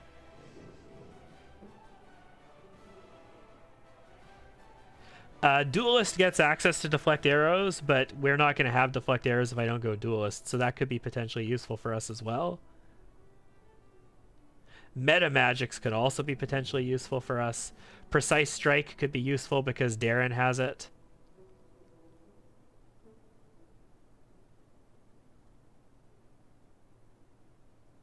Vital Strike, yeah. We could go Vital Strike on another one of our characters, guys. I think we need somebody who has volume of attacks.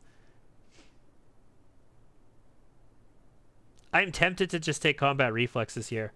So we can make attacks of opportunity per round equal to our dexterity bonus. Additional equal to our dexterity bonus. And we make attacks of opportunity while flat-footed as well.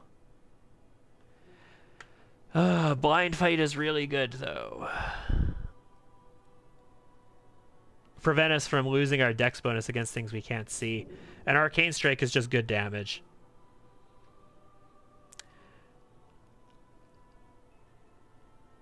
So if I take that here, then next level I have access to Seize the Moment. And we could Seize the Moment. And then I need to get it on Lan as well. Versus Arcane Strike and just become more powerful right now. I'm going to take Arcane Strike and just become more powerful right now, and then we'll look at the possibility of doing some teamwork stuff with extra attacks of opportunity soon. Okay, so 2 more level 2 spells. Honestly, I don't really care that much. We should probably take Frigid Touch since we are a Magus. Other than that, none of these are that crazy. We can take Web to say we have it. Sweet. And we get Flaming and Shock and Keen and Frost enchantments, which is awesome. Keen enchantment lets us add to our crit range, which adds to our hit range if we're up against really tough stuff. Sweet. Okay, so that's everybody. That is, in fact, everybody. Awesome sauce. Everybody I care about for the moment, at least. That is not far. Let's head out of this tavern. I'm happy with that. And that's all thanks to Blightmaw. We killed Blightmaw. We got ourselves so much experience that we got a level here today. Okay. Spellbook. Good call, Remick. Let's take a quick peek at our spellbooks. My spellbook is, of course, these still, with our extraplanar murder pony. He's a slayer, doesn't matter. Arushale gets a 3rd level spell, and no new spells other than that. So, oh, baby. Yes. Instant enemy. Nice. Protection from energy communal lasts 10 minutes, which means it lasts for 24 hours, yes? Feather Step Mass lasts 10 minutes per level, which means it lasts for 70 minutes, which means it lasts for 24 hours, right? 24 hours to not be able to be... You don't become trippable. You ignore things like grease. You can walk right over grease. You can't be tripped. You ignore adverse movement and difficult terrain. Other people have access to Delay Poison Communal. Nobody else can give me Feather Step on everybody. Soothing Mud. Healing Mud on the ground. That's fantastic. Greater Chameleon Stride. That's an all allies one too. Yeah, it is. 1 minute per level. Oh. Yeah, they have to stay within 10 feet of me. So, pass without a trace style. Like, literally pass without a trace style. +4 bonus to stealth checks and have concealment from creatures more than 5 feet away. So attacks have a 20% miss chance. That means if she stays sort of in the back with other ranged people, all the ranged people will have a 20% chance to be missed if they get shot at. Resist Energy Communal might be the best because by default that's only 10 minutes. So even though other people have access to it, if she uses it and it lasts for an entire day, then other people don't need to keep using other things. Damn, son. Or protection from Energy Communal, even better, I guess. No, because it runs out if you protect from a certain amount of damage. It actually has a maximum amount, so resist energy would be better. Whatever, I can change this every day. I can change it literally every day. I don't have to choose now. Prepared caster who has a full cleric, well, not cleric, sorry, druid spellbook. Sorry, it's not even the full druid spellbook. It's a selection of spells from the druid spellbook. Nenio. Nothing at level 1, 2. Nothing at level 3. We get a new spell at level 4. I kind of want to take a Dimension Door here just in case. Dimension Door is always fun. And we get a new spell at level 5. Let's throw a Cone of Cold in there just for the hell of it. Darren. That's just another restoration, right? Do I want another protection from energy from him? Yeah, sure. 1 delay poison is fine. 2 protection from energies can be cool, especially if they use multiple elements on you. This one, though. I don't know what I want to put in here. True Seeing?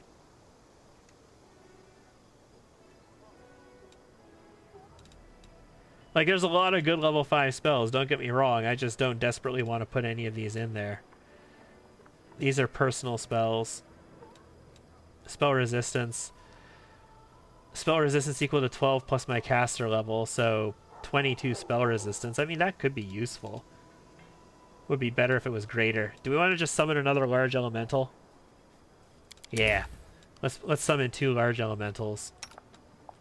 And Camellia. Another level 1 spell. Take another True Strike. Level 2 spells. Nope. And still doesn't have access to level 3. But we have one from reading scrolls. Okay, cool. Spellbook taken care of. Thank you, Ramek. That was exactly what we needed to do there. Let's go to the Citadel now, I think. Loot. Let's grab some loot, apparently. And then go to the Citadel.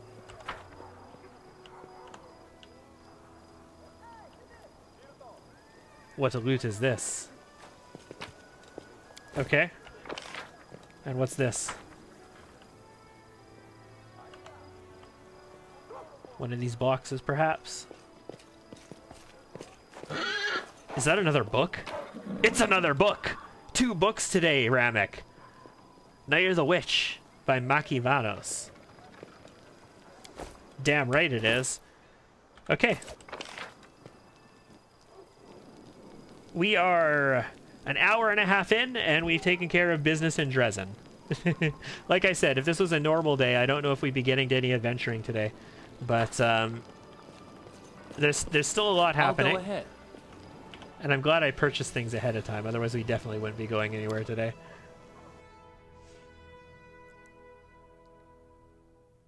So this is like your throne room in Kingmaker, where people come towards you and they petition things for you. Mysterious stranger. A tall, lean man enters the hall. He has dark hair, pointed ears, so an elf, and his pale skin is covered in intricate tattoos. It is as if the abyss stares back at me. So not an elf. It would be easy to mistake him for an elf. But his eyes are just pools of black. Commander Lort! Maybe not like that exactly. Who are you? Who I am doesn't matter right now. What matters is who you are. I've been watching you for a long time, since the day you began your journey to the heights of glory. You still have a long way to go before you reach the pinnacle, but what if I could help you take the next step? Some very powerful and wise beings will soon be holding a meeting of the council where they will decide what is to be done about the world wound. You would be a welcome guest at this meeting. Can we make a giant mockery of the meeting? That might be nice. What council? No, no, no. Save all the questions for the council. The walls have ears, after all. Please join us and we will explain everything. When you are ready, look in the closet of your chambers. Yes. Yes. I need to look in the wardrobe, is what you're telling me. Use the closet in the bedroom to go to the council meeting. Seer! Okay. So Seer is one of the people that you can raise from the dead to become a companion as a lich. And I will not go into that in any more detail. Just that this person can die, and you can raise him from the dead to become a companion as a lich. Everbright Crusaders reporting for duty. My name is Seer Kobolin, and I am at your service. Queen Galfrey is gathering the main attack forces in Neurosian. She ordered us to replenish the losses suffered in Kenabris and to come here. We will support your troops. We are ready to go to the front immediately. Allow us to be at the spear of the attack. Morgoth, don't speak unless spoken to. Morveg, don't worry. No one will be defeating any demons without you. Tousles his hair. Who have you brought with you? Everbright Crusaders, mostly. But we have a lot of volunteers who joined us. Those who arrived at the Queen's call but didn't want to sit in Neurosian waiting for the main army to set off. All the hotheads know that the front is here. Also, I mean, odds are that you're going to die, but odds are that if you're with me, you have a better chance of not dying than if you're with other people. We picked up this one, too. He walked to Kenabris with an old sword in his hand and a few copper coins in his pocket. He was going to keep walking to kill the demons. Then he'd probably have laid siege to Threshold, no doubt. Did you fight in Kenabris? Not personally, no. The Queen summoned me and the bulk of our order to Neurosian. Almost all those who remained behind in Kenabris died, and the ones that didn't were disorganized and leaderless. But the order did not perish. New volunteers have been pouring into our ranks. We're licking our wounds. Kenabris is rebuilding. Life wins out. People are coming from all over Avestan to help. Many are joining up with the Crusades, just as it happened back in the First Crusade. Awesome. So that's just an introduction to Seer and his Knight Order. Okay, so we now get to manage the Crusade affairs. So welcome to playing cards in this game.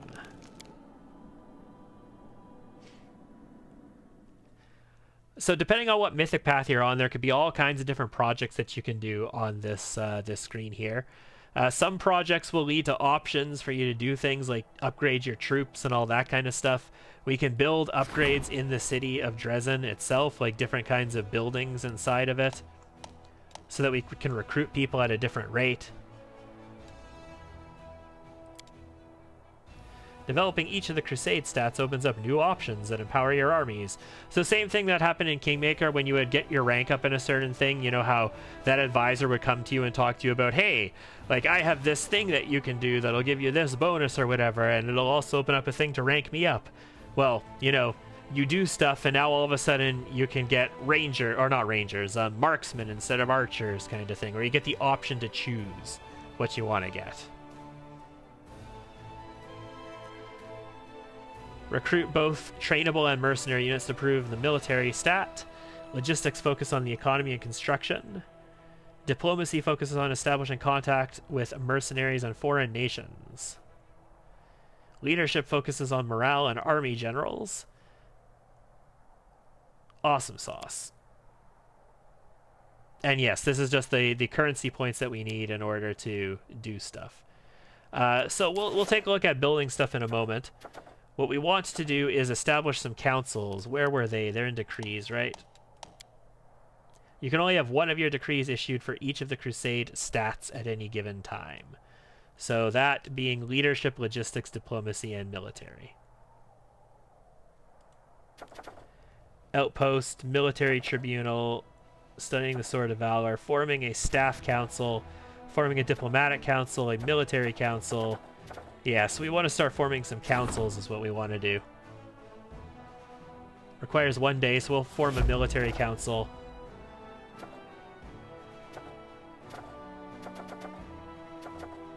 A diplomatic council and a staff council, I suppose. And then I do have the ability to start studying the Sword of Valor. But let's wait on logistics for the moment. What do we got here? A misunderstanding.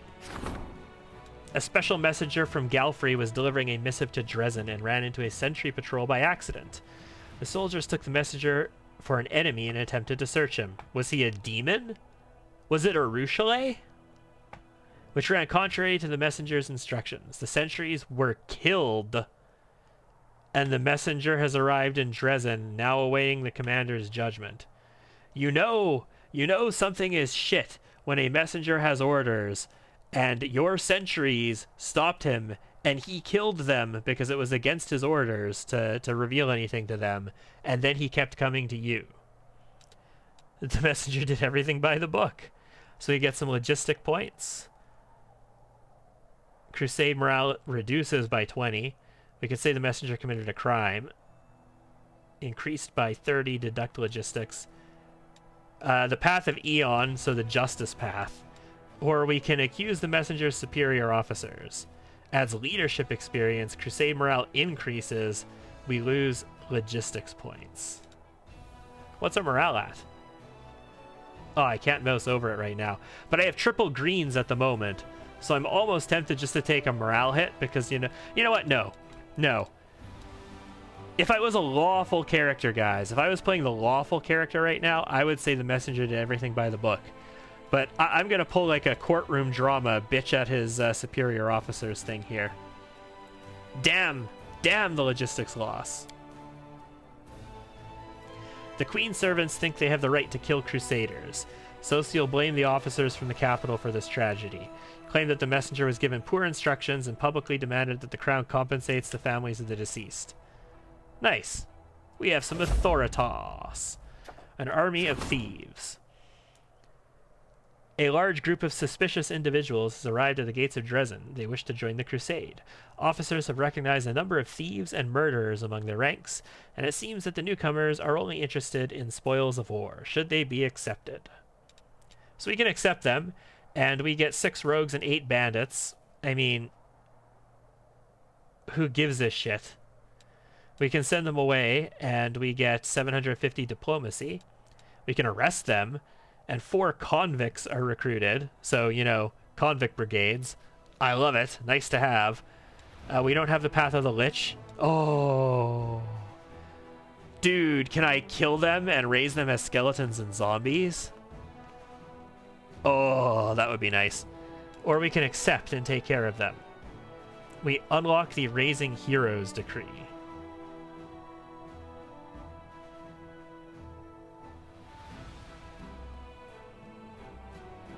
Why do I get the feeling I'm going to regret this in the future?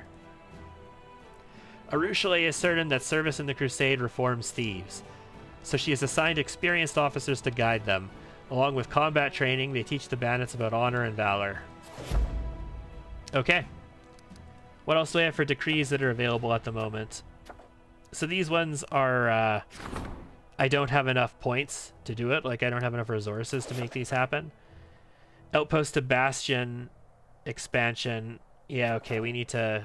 So, there's a lot of stuff that's happened. All the places, not all the places that we could camp, but at various locations, like we camped here, and we camped along this path, but there's a little thing over here where we have like a town outpost kind of thing. And down over here, at this river crossing at the ford, there's one. And then over here, close to Canabras, there's one. On the other side of the river, though, I guess. And then, is that it? That's it. So at all of those locations, we could go there and we can build upgrades. And we can do stuff that'll help Dresden out even more. And get even more recruits, get more, like, resources and all that kind of stuff. And we can upgrade them to be bigger places. Can I even look at them? Yeah, I could look at them right now. Like, I can enter one of these and look at it. And we can upgrade them so that they can be even bigger so that we can build even more stuff in them. But we're not going to yet. Also, don't buy in your outposts right now, guys. Dresden is the only place that matters immediately. The fate of Soulshear. The fate of the Phylactrius, Stevanius the Rotten. So these are all of our relics. I thought I looked at that already.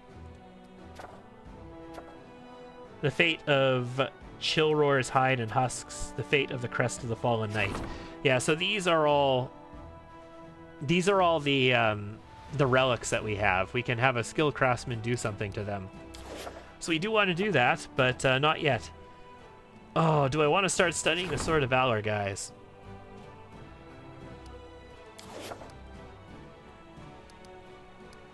We already have a military thing happening. Those are all the relic things. I mean, I guess we'll start studying the Sword of Valor immediately. I haven't played this enough to know optimal paths through this. Like, I know Kingmaker pretty well. I'm still sort of fumbling out what the optimal path for all the things in Wrath is. Like I say, almost every playthrough I've ever played of Wrath so far has died somewhere in this act because of game-breaking bugs. So, that's the state that we're at the moment. Okay. All right, I am satisfied with that, I suppose, for now. I do want to go into Dresden, though, and do some building. We should have some build points. We can spend our points to recruit armies, or we can spend our points to build shit here. And if I build shit, I can recruit armies even faster. So if I was to do something like... what is good for us here? Training grounds... Here, the fighters hone their combat skills and undergo trials, experienced officers. 10% bonus to trainable units in adjacent buildings. Okay, yes. So we don't want that yet. We want the buildings first. And the smithy is an armor bonus for trainable things. Pathfinder Society Lodge, that's for mercenaries, right? +1 bonus for all mercenary units, yeah. Okay, so I can't get a main stables yet because I don't have enough of these points, material points. We can get a main barracks or a main archery range. Archery range is going to be the most important thing, and that's all I can actually build right now because I don't have enough material points. Would it be better to do something to build material points? Possibly. Not really. So I think what we're going to want to do here, I might just make some money and then spend some money to buy material points, in all honesty, or just let time pass. I'm going to want a main archery range, a main barracks, and a main stables. And then I think I'm going to want training grounds attached to them, and maybe smithies attached to them as well. As much as we can make that happen. Just to make our armies as tough as they can be. And army building in Dresden is the important thing. We don't need other stuff happening. Like, we don't need army building in other places, because it affects Dresden. Dresden's where it all happens. Hospital provides +5 bonus to infirmary size for all generals. I mean, that's nice, but I don't need it yet. Yeah, the time of the siege, that's cool. What I'm really going to need is this, though. Like, this should probably be top priority, right? And I don't quite have enough energy points for it. Okay, yeah. So this is going to be top priority now that I think about it. 100%. We're going to hold out until we have the energy points for the Teleportation Circle. The Teleportation Circle lets me teleport my party back to Dresden from anywhere on the map whenever I want to. Well, almost whenever I want to. Which is really important since we're going to get corruption as we go on the road. So I'm going to have to build up resources is all that I can do at this point. I get 1 per day. So it's going to take 8 days before I'm going to have the energy I need for that. Sure. Fine. It'll build up material points as well so I can build those archery ranges and whatnot too. Alright. I am satisfied with that, I suppose. What does our reinforcements look like? Let's take a look at our army and our available RNFs, because that's another very key critical factor. I thought I could look at that from here. I thought I remember being able to look at the army from this screen, but I guess maybe I can't.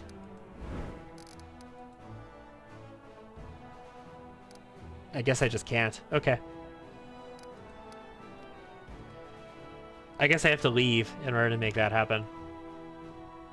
It's been like 2 weeks since I've been in this act proper, guys.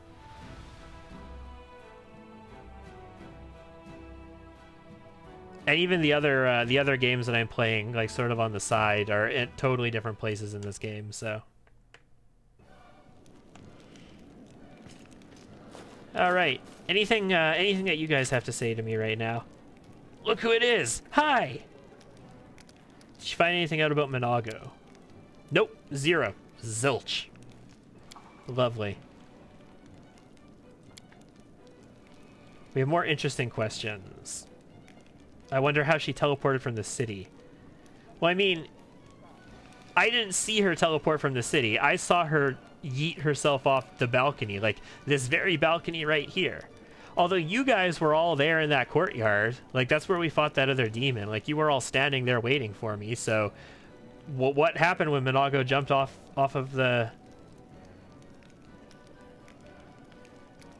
Have you figured out how the demons were sneaking up on us? No dice. Our scouts crawled all over the area. Every hole. Nothing.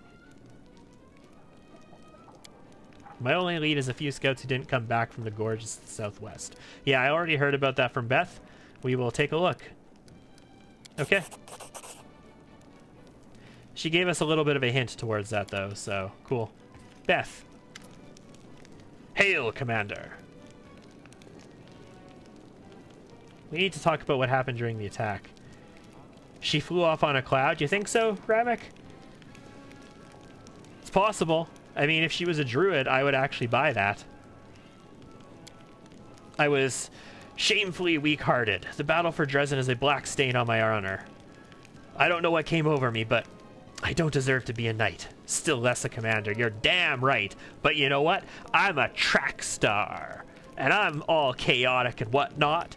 So I'm not gonna send you to the condemned. If you deserve the title more than you do, don't blame yourself. Ah, fuck that. Don't talk like that. You'll lead the Eagle Watch then. You know I have no one who will lead them. I have no one to replace you. That suggestion is no better than desertion, except you want me to take the responsibility for it. I don't want to hear it. Join the ranks, knight, and fight as you swore to do. I guess you're right. You really aren't much use. But I don't have anyone to replace you right now.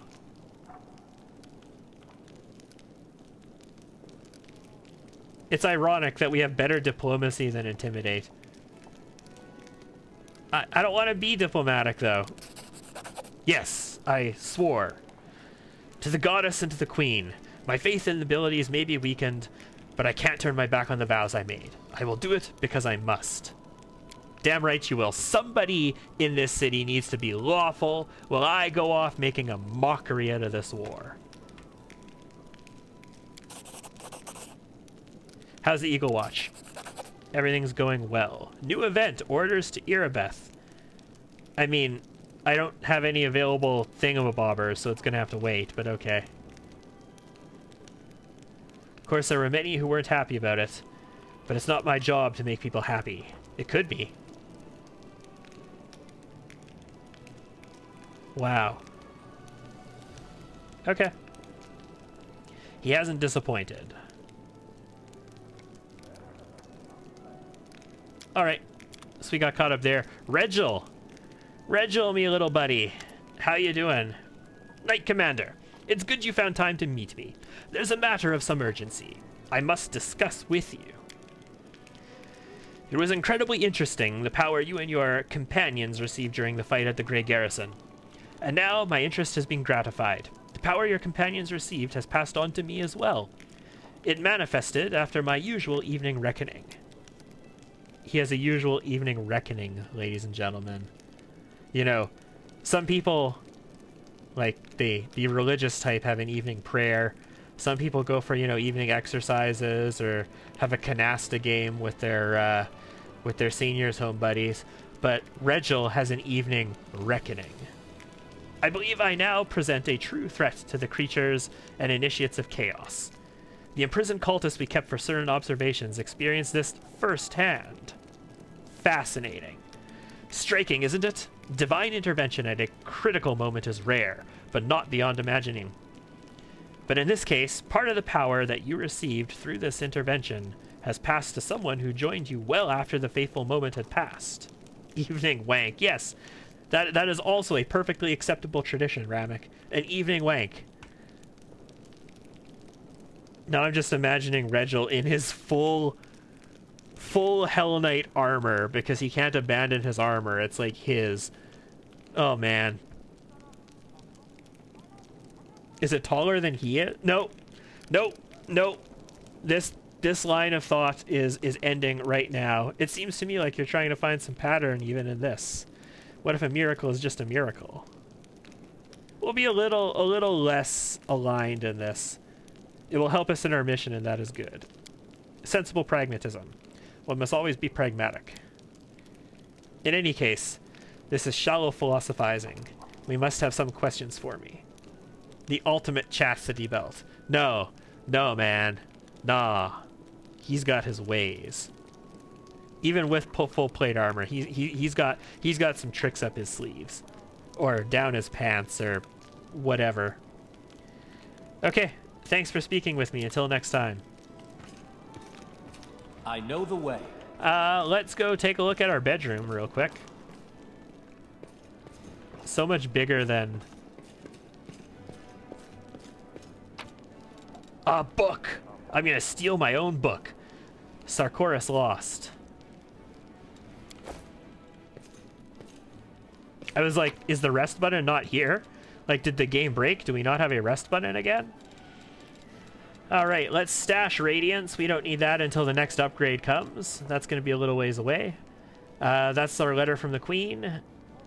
Letter to Dresden. I kept our engraved lucky bracers because we're the only people who can wear them. Amulet of Blackened Mirror. I kind of want to just sell that. I'll stash it for now, though. Let's stash our relics and our magicy wadgety. That's actually a useful thing. 5 of those. That can go away. I don't want any of these consumables. I want to sell them all and stash the most important things we've got, our books. Dinosaur bones are a very rare spell material. And it weighs almost nothing, so I'll keep it on me for now. God, I love having a second bag of holding, like a full-size bag of holding. Okay, we should sleep in order to get our spells recharged because we just leveled up. And actually, this is going to take us into tomorrow, so we've got a little bit more crusade management to do, and then we can head out. Yeah, Nenio, cook us a meal, why don't you? We're not going to do any scroll scribing. We're not going to do any potion crafting either. Could you bleach a little in front of me, gnome boy? I would like to conduct a personal observation of this process. Could you slowly die in front of me? I wouldn't mind seeing that for myself either. Excellent banter, ladies and gentlemen. I don't know why you're in my room with me. Like, there's clearly the one bed. Camellia is the only one who's welcome here. But, oh, yeah, okay. Captain Odan. Commander, it's an honor to call this the first meeting of the Military Council to order. I am Captain Odan, and I've been serving under your command ever since the assault on Grey Garrison. I'll do my best to be as much use to you as possible in this role. Oh, I need to look inside of my wardrobe as well. The foundation of the military is cold calculation and discipline. These are the principles I will seek to impart on the Crusaders. Well, Commander, your sister Sela is no renowned general, but she spent half her life Why are you on the military council? Get the fuck out.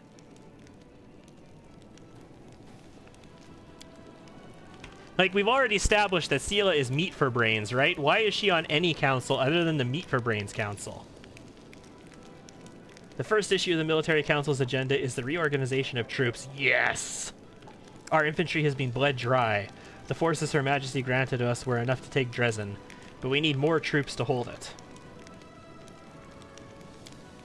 Unfortunately, we don't have much time for redeployment.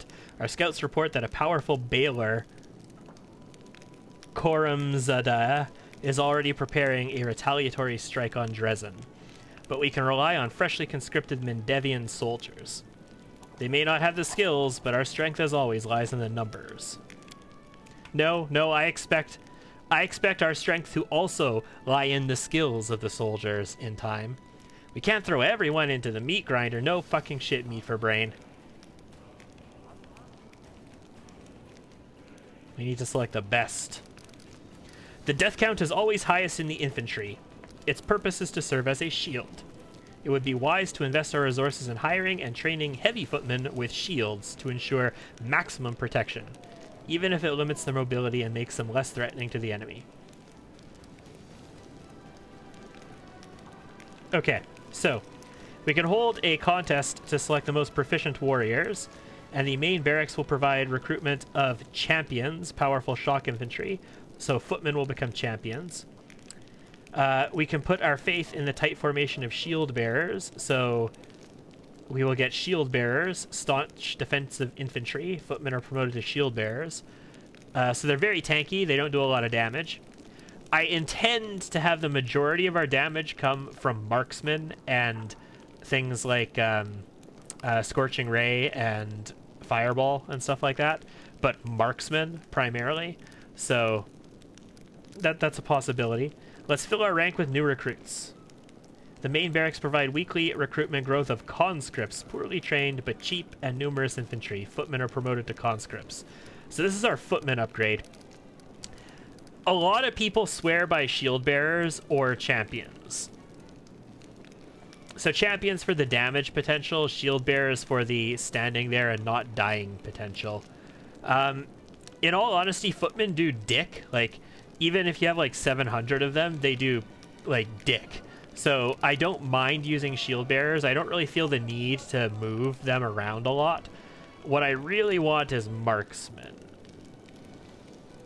I'm going to go with little dwarves. We're going to have little dwarves. I will monitor the recruiter's work and the preparation of all necessary equipment. Thank you for your time. When the reforms are finished and the ranks of our infantry are replenished, I will assemble the military council to discuss new decisions. This is what, the Diplo Council? Commander, the matters before us are urgent. This is Lady Koname. So let's not stand on ceremony. I am the official attaché of Nerosian. Here are my credentials. Yeah, so this is our Diplo Council. So Social is on our Diplomatic Council. Who else is here? Lan! Excuse me? Okay, fine. I guess we'll call him the Diplomat of the Mongrels, I guess? The Diplomat of the Neathers? Yeah, strange. I got invited too. I don't fucking know why. I'm sure foreign ambassadors will be thrilled to see my face on my manners. It has to be because he's a representative of them. Oh, and Darren is out on the balcony. Well, he actually makes sense. I'm surprised he showed up, though. I, like many nobles, have been trained in diplomacy, and, in fact, I hold the title of Royal Emissary. Of course you do. Pass down through your line. Absolutely. Fine, whatever. What's on the Council's agenda today? I hate to say it to Commander, but not everyone in Neurosian is pleased with your progress. Some believe that, to use their words, you are out of control and fancy yourself an independent leader. Damn straight! I'm glad somebody in this crusade understands a thing. Oh, wait, no. Hail to the Queen, because she's the Queen and she needs hailing? Something like that? I would suggest quelling their anger. Show the capital you haven't forgotten about their chain of command. For example, you can hold a parade in honor of Her Majesty. If we need to demonstrate that we're keeping Neurosian in mind, why don't we invite the capital's high priest to Dresden for a religious festival? Because it's religion. Religion is disgusting and gross, Social. Pander to the naysayers? I think not. I propose we hold a parade in your honor. This is your victory, and if Cousin Galfrey wants to show off in front of the soldiers, she's welcome to capture something of her own. Oh, Darren, sir. Darren, it tempts me. Yeah, we're not inviting a holy priest. I don't give a shit about a religious feast. Land, spend the funds we have to help those in need. It's more important than any parades. Ooh, guys, we're chaotic. But we are leaning good. We do evil things from time to time. We're still neutral, but we do lean good. We will hold a parade. No, Lan. Take care of it, Lan. A moment, Commander. I understand that you're used to being in the highest authority in all matters, but political decisions are an exception.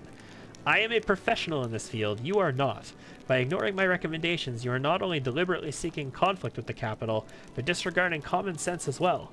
I urge you to reconsider.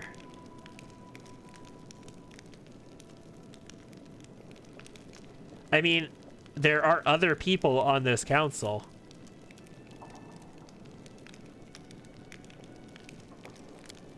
I'm simply suggesting that you give your companions time to find their feet in the council and grasp the principles of being a diplomat. Also, follow my instructions instead of theirs. Also, if they weren't on the council, your decisions could be mistaken for the decrees of a tyrant, and that is definitely not the public image you need. It is exactly the public image I need. If everybody saw me as a tyrant, they would understand that they shouldn't fuck with me. Tyrants are not bad. Tyranny is not bad. Tyrant just means that one person is making the decisions. We have had amazing tyrants historically. There have been amazing Roman tyrants who have been put in the place of dictator for a matter of days just to go lead a war and then go right back to farming their fields a couple weeks later. Tyrants are a good thing, and sometimes the world needs them. That being said, there is no place for tyranny in Western democracies, ladies and gentlemen. That is my official on-the-record stance in regards to Western democracy. But if our Western democracies were at war with a bunch of demons, and we had just retaken our, capital bastion against them, then yes, tyranny is necessary. Ah, now I understand the role I've been given. I'm supposed to stand in a pretty doublet and keep my mouth shut. Fuck the bureaucrats. I cannot challenge your decision. However, I have no choice but to inform the capital that you have disregarded my recommendations. Actions like these are precisely what gave Neurosian cause for concern, Commander. I hope you will revise this defiant stance in the future. So Neurosian's concern is that instead of wasting money on a fancy little parade for them, I'm, actually looking after my soldiers and my people here in order to win this war. Then they can just amishrakefight.org/GFY. That's right, and everyone who's unhappy with our actions can go ahead and leave their mansions in Neurosian and come here to tell us so in person. And with that, we can bring this meeting of the council to a close. It is unfortunate that things were so tense, but I'm sure we'll have many opportunities to resolve misunderstandings between us. I'm sure we will.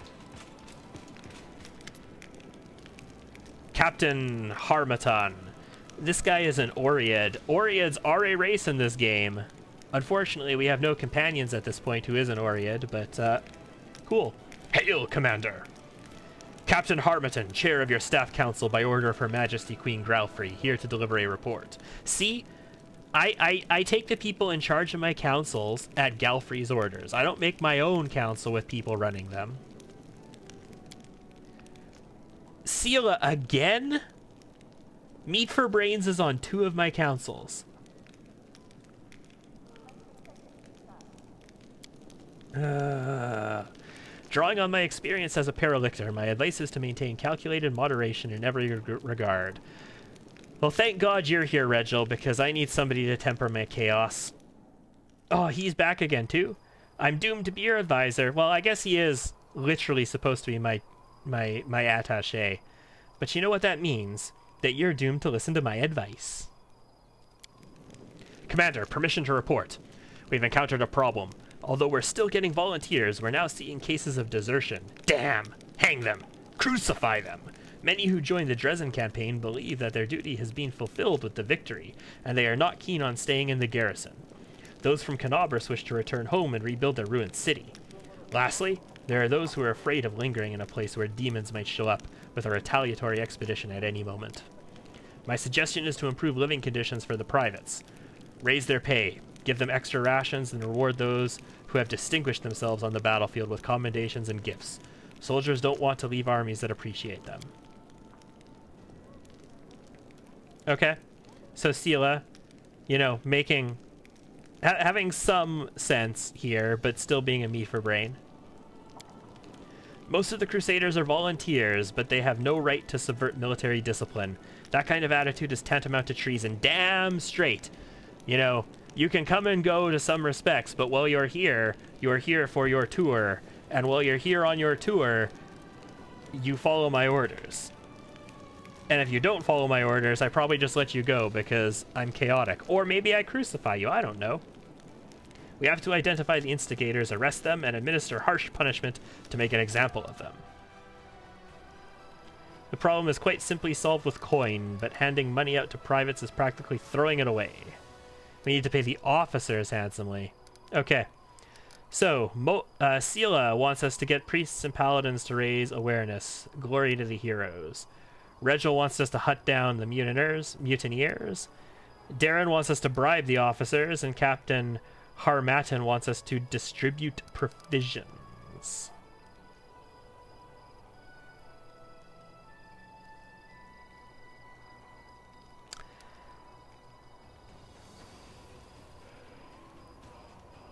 Should we make examples of deserters?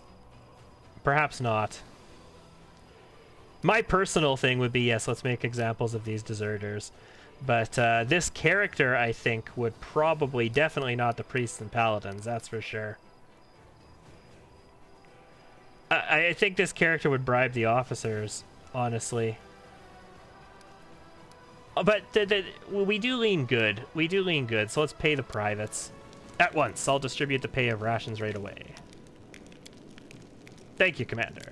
Okay, so that's going to give us a couple other events that we have to actually do in order to make stuff happen. So we got a little bit more kingdom management to do before we head out, but our spells are replenished, so we can leave as soon as we want now. Let's get some stuff queued up.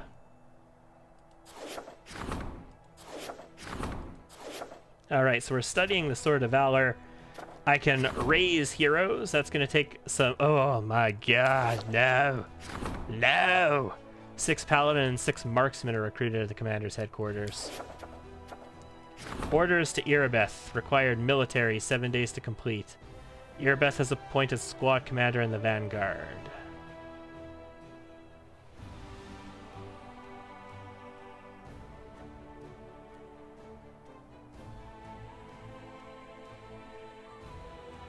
Okay.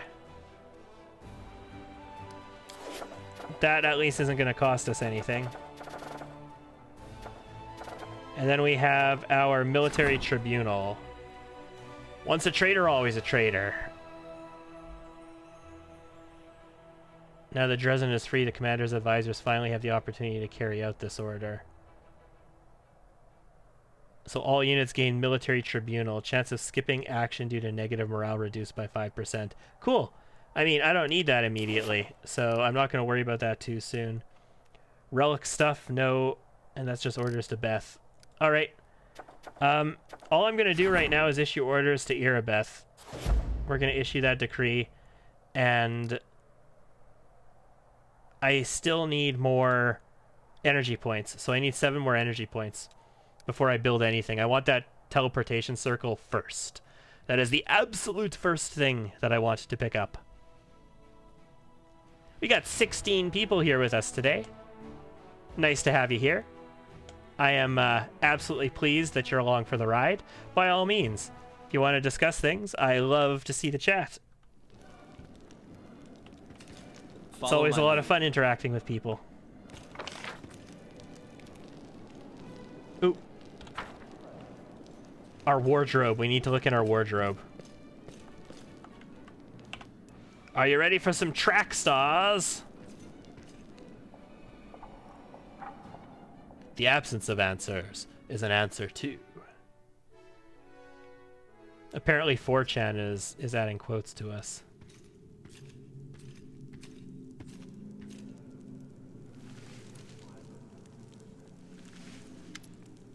The spacious room is immersed in darkness, and the only source of light comes from a round table at its center. The strange visitor who invited you here is sitting at the table, along with several other humanoid figures and a hippogriff. They appear to be having an intense argument. So all of the mythic paths have really interesting storyline progression, and it all starts at this point. Like, they all start in your council chambers. Somebody related to your mythic path will talk to you, and they'll invite you to do something. Let us finally decide what we're going to do about the world wound. It's vaguely round. I mean, yes, but, like, think of it in terms of, like, a video game with polygons in order to represent everything. You'd have to represent something round as hexagonal, right? So it's vaguely round, and the thing on the ground is certainly round. I like that ground, though. Nice. Let us finally decide what to do with the whirlwind, says a tall woman at the head of a lion. With the head of a lion. 1,600 experience. Nice. Where am I? Those sitting at the table are so engrossed in their debate that they pay no attention to you. Only the stranger who invited you to this meeting gives you a warm smile and gestures to come closer. I get 2 chairs? They all get 1. The hippogriff gets none, and I get 2.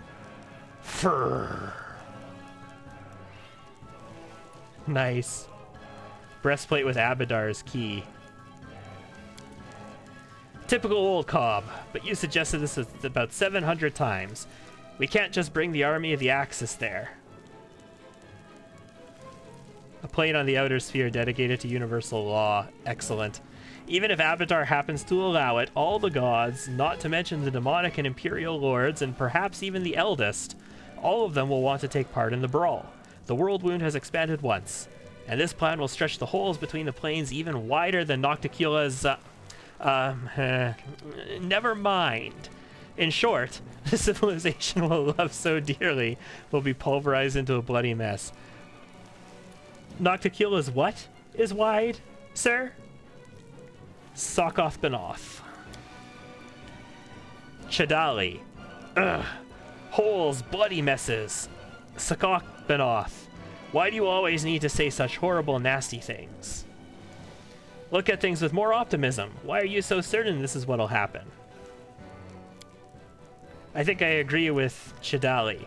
Even if representatives of the different external planes from the heavens, hell, do come to battle, it'll be a great opportunity to sit them all down at the negotiating table. There we can find a reasonable, peaceful solution to this old source of strife, as civilized beings should be. I'm afraid, my dear Eritris, that won't be in the mood.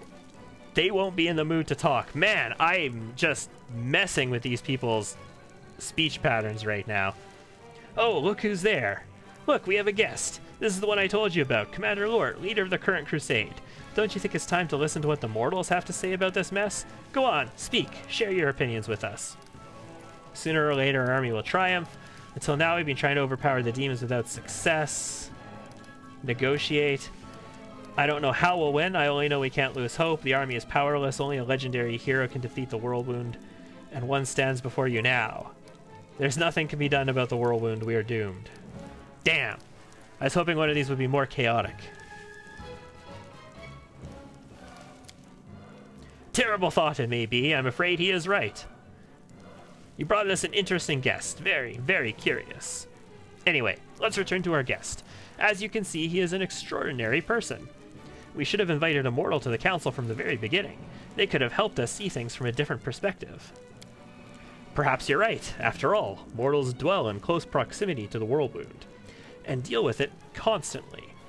Maybe despite their, shall we say, narrow outlook on life, the mortal brain is capable of conceiving an idea worthy of consideration. What does it matter if he has ideas? Just look how cute he is. He'll be our lucky charm and bring us the good fortune we have been sorely lacking. If your name's not Camellia... Yes, we can already see that you brought him here for a reason. Over the last few years, our discussions have become somewhat repetitive. Well, mortal, welcome to the council. You must have questions. We're ready to enlighten you. Where? The council chamber, obviously. This is a small demiplane, a kind of room outside of all other worlds. It's like the TARDIS.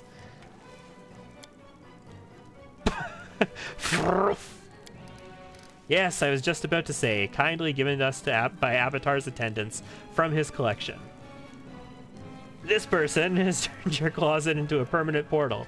We'll be glad to see you at any time, although I can't promise you'll encounter all council members every time you show up. I encourage you not to miss the meetings. The composition of our group, as you may have noticed, is rather varied. These two beautiful ladies are celestials, in fact. I am not ashamed to say they are imperial lords. Eretrice and Agathian is the patron of debate. She is the one who actually convened our council. Chidali and Azata is the patron of serendipity. So we have an Agathian and an Azata here. That's right. All points of view are represented on this council, no matter how hostile they are to one another. For this is the only way to achieve the truth. The Abyss is represented on the council by the demon lord Sokoth-Banoth, with whom you are already familiar, and a Malabranch named Alicino speaks on behalf of Hell. He has failed to attend the meeting yet again. He must have had some urgent matters to attend to. Okay, so this is Cobblehoof. Cobblehoof is the hippogriff. Our eloquent friend is named Cobblehoof and represents the Axis. And we are Shika the Many, the eldest from the First World. We can't say we speak on behalf of the entire Fey world, but we can't say the opposite either. What do you do? It's the Council of Truth, and it's... Wait, isn't the Council of Deliverance? We voted. It's the Council of Truth. No, we didn't. It was a tie. Chaos. I love it. For the love of everything unholy, would you stop this already? So the council was convened shortly after the whirlwind was opened. Judging by the fact that you've led another crusade, it has not been very successful so far. What have you accomplished? Well, we have meetings. We've discussed the situation thoroughly. Why am I here? We have a common goal, just like us. You wish to overcome the whirlwind and have already achieved some success. Man, when time means nothing to you, when you exist outside of time, you could just sit there and debate something for millennia, essentially, and the whole situation could be gone by the time you have finished the debate. We don't expect you to serve up a solution on a silver platter. I simply thought I'd introduce you to the council. Okay. Meeting adjourned. Welcome to the inner circle. Welcome to the inner hexagon. This isn't even a hexagon, is it? What is it called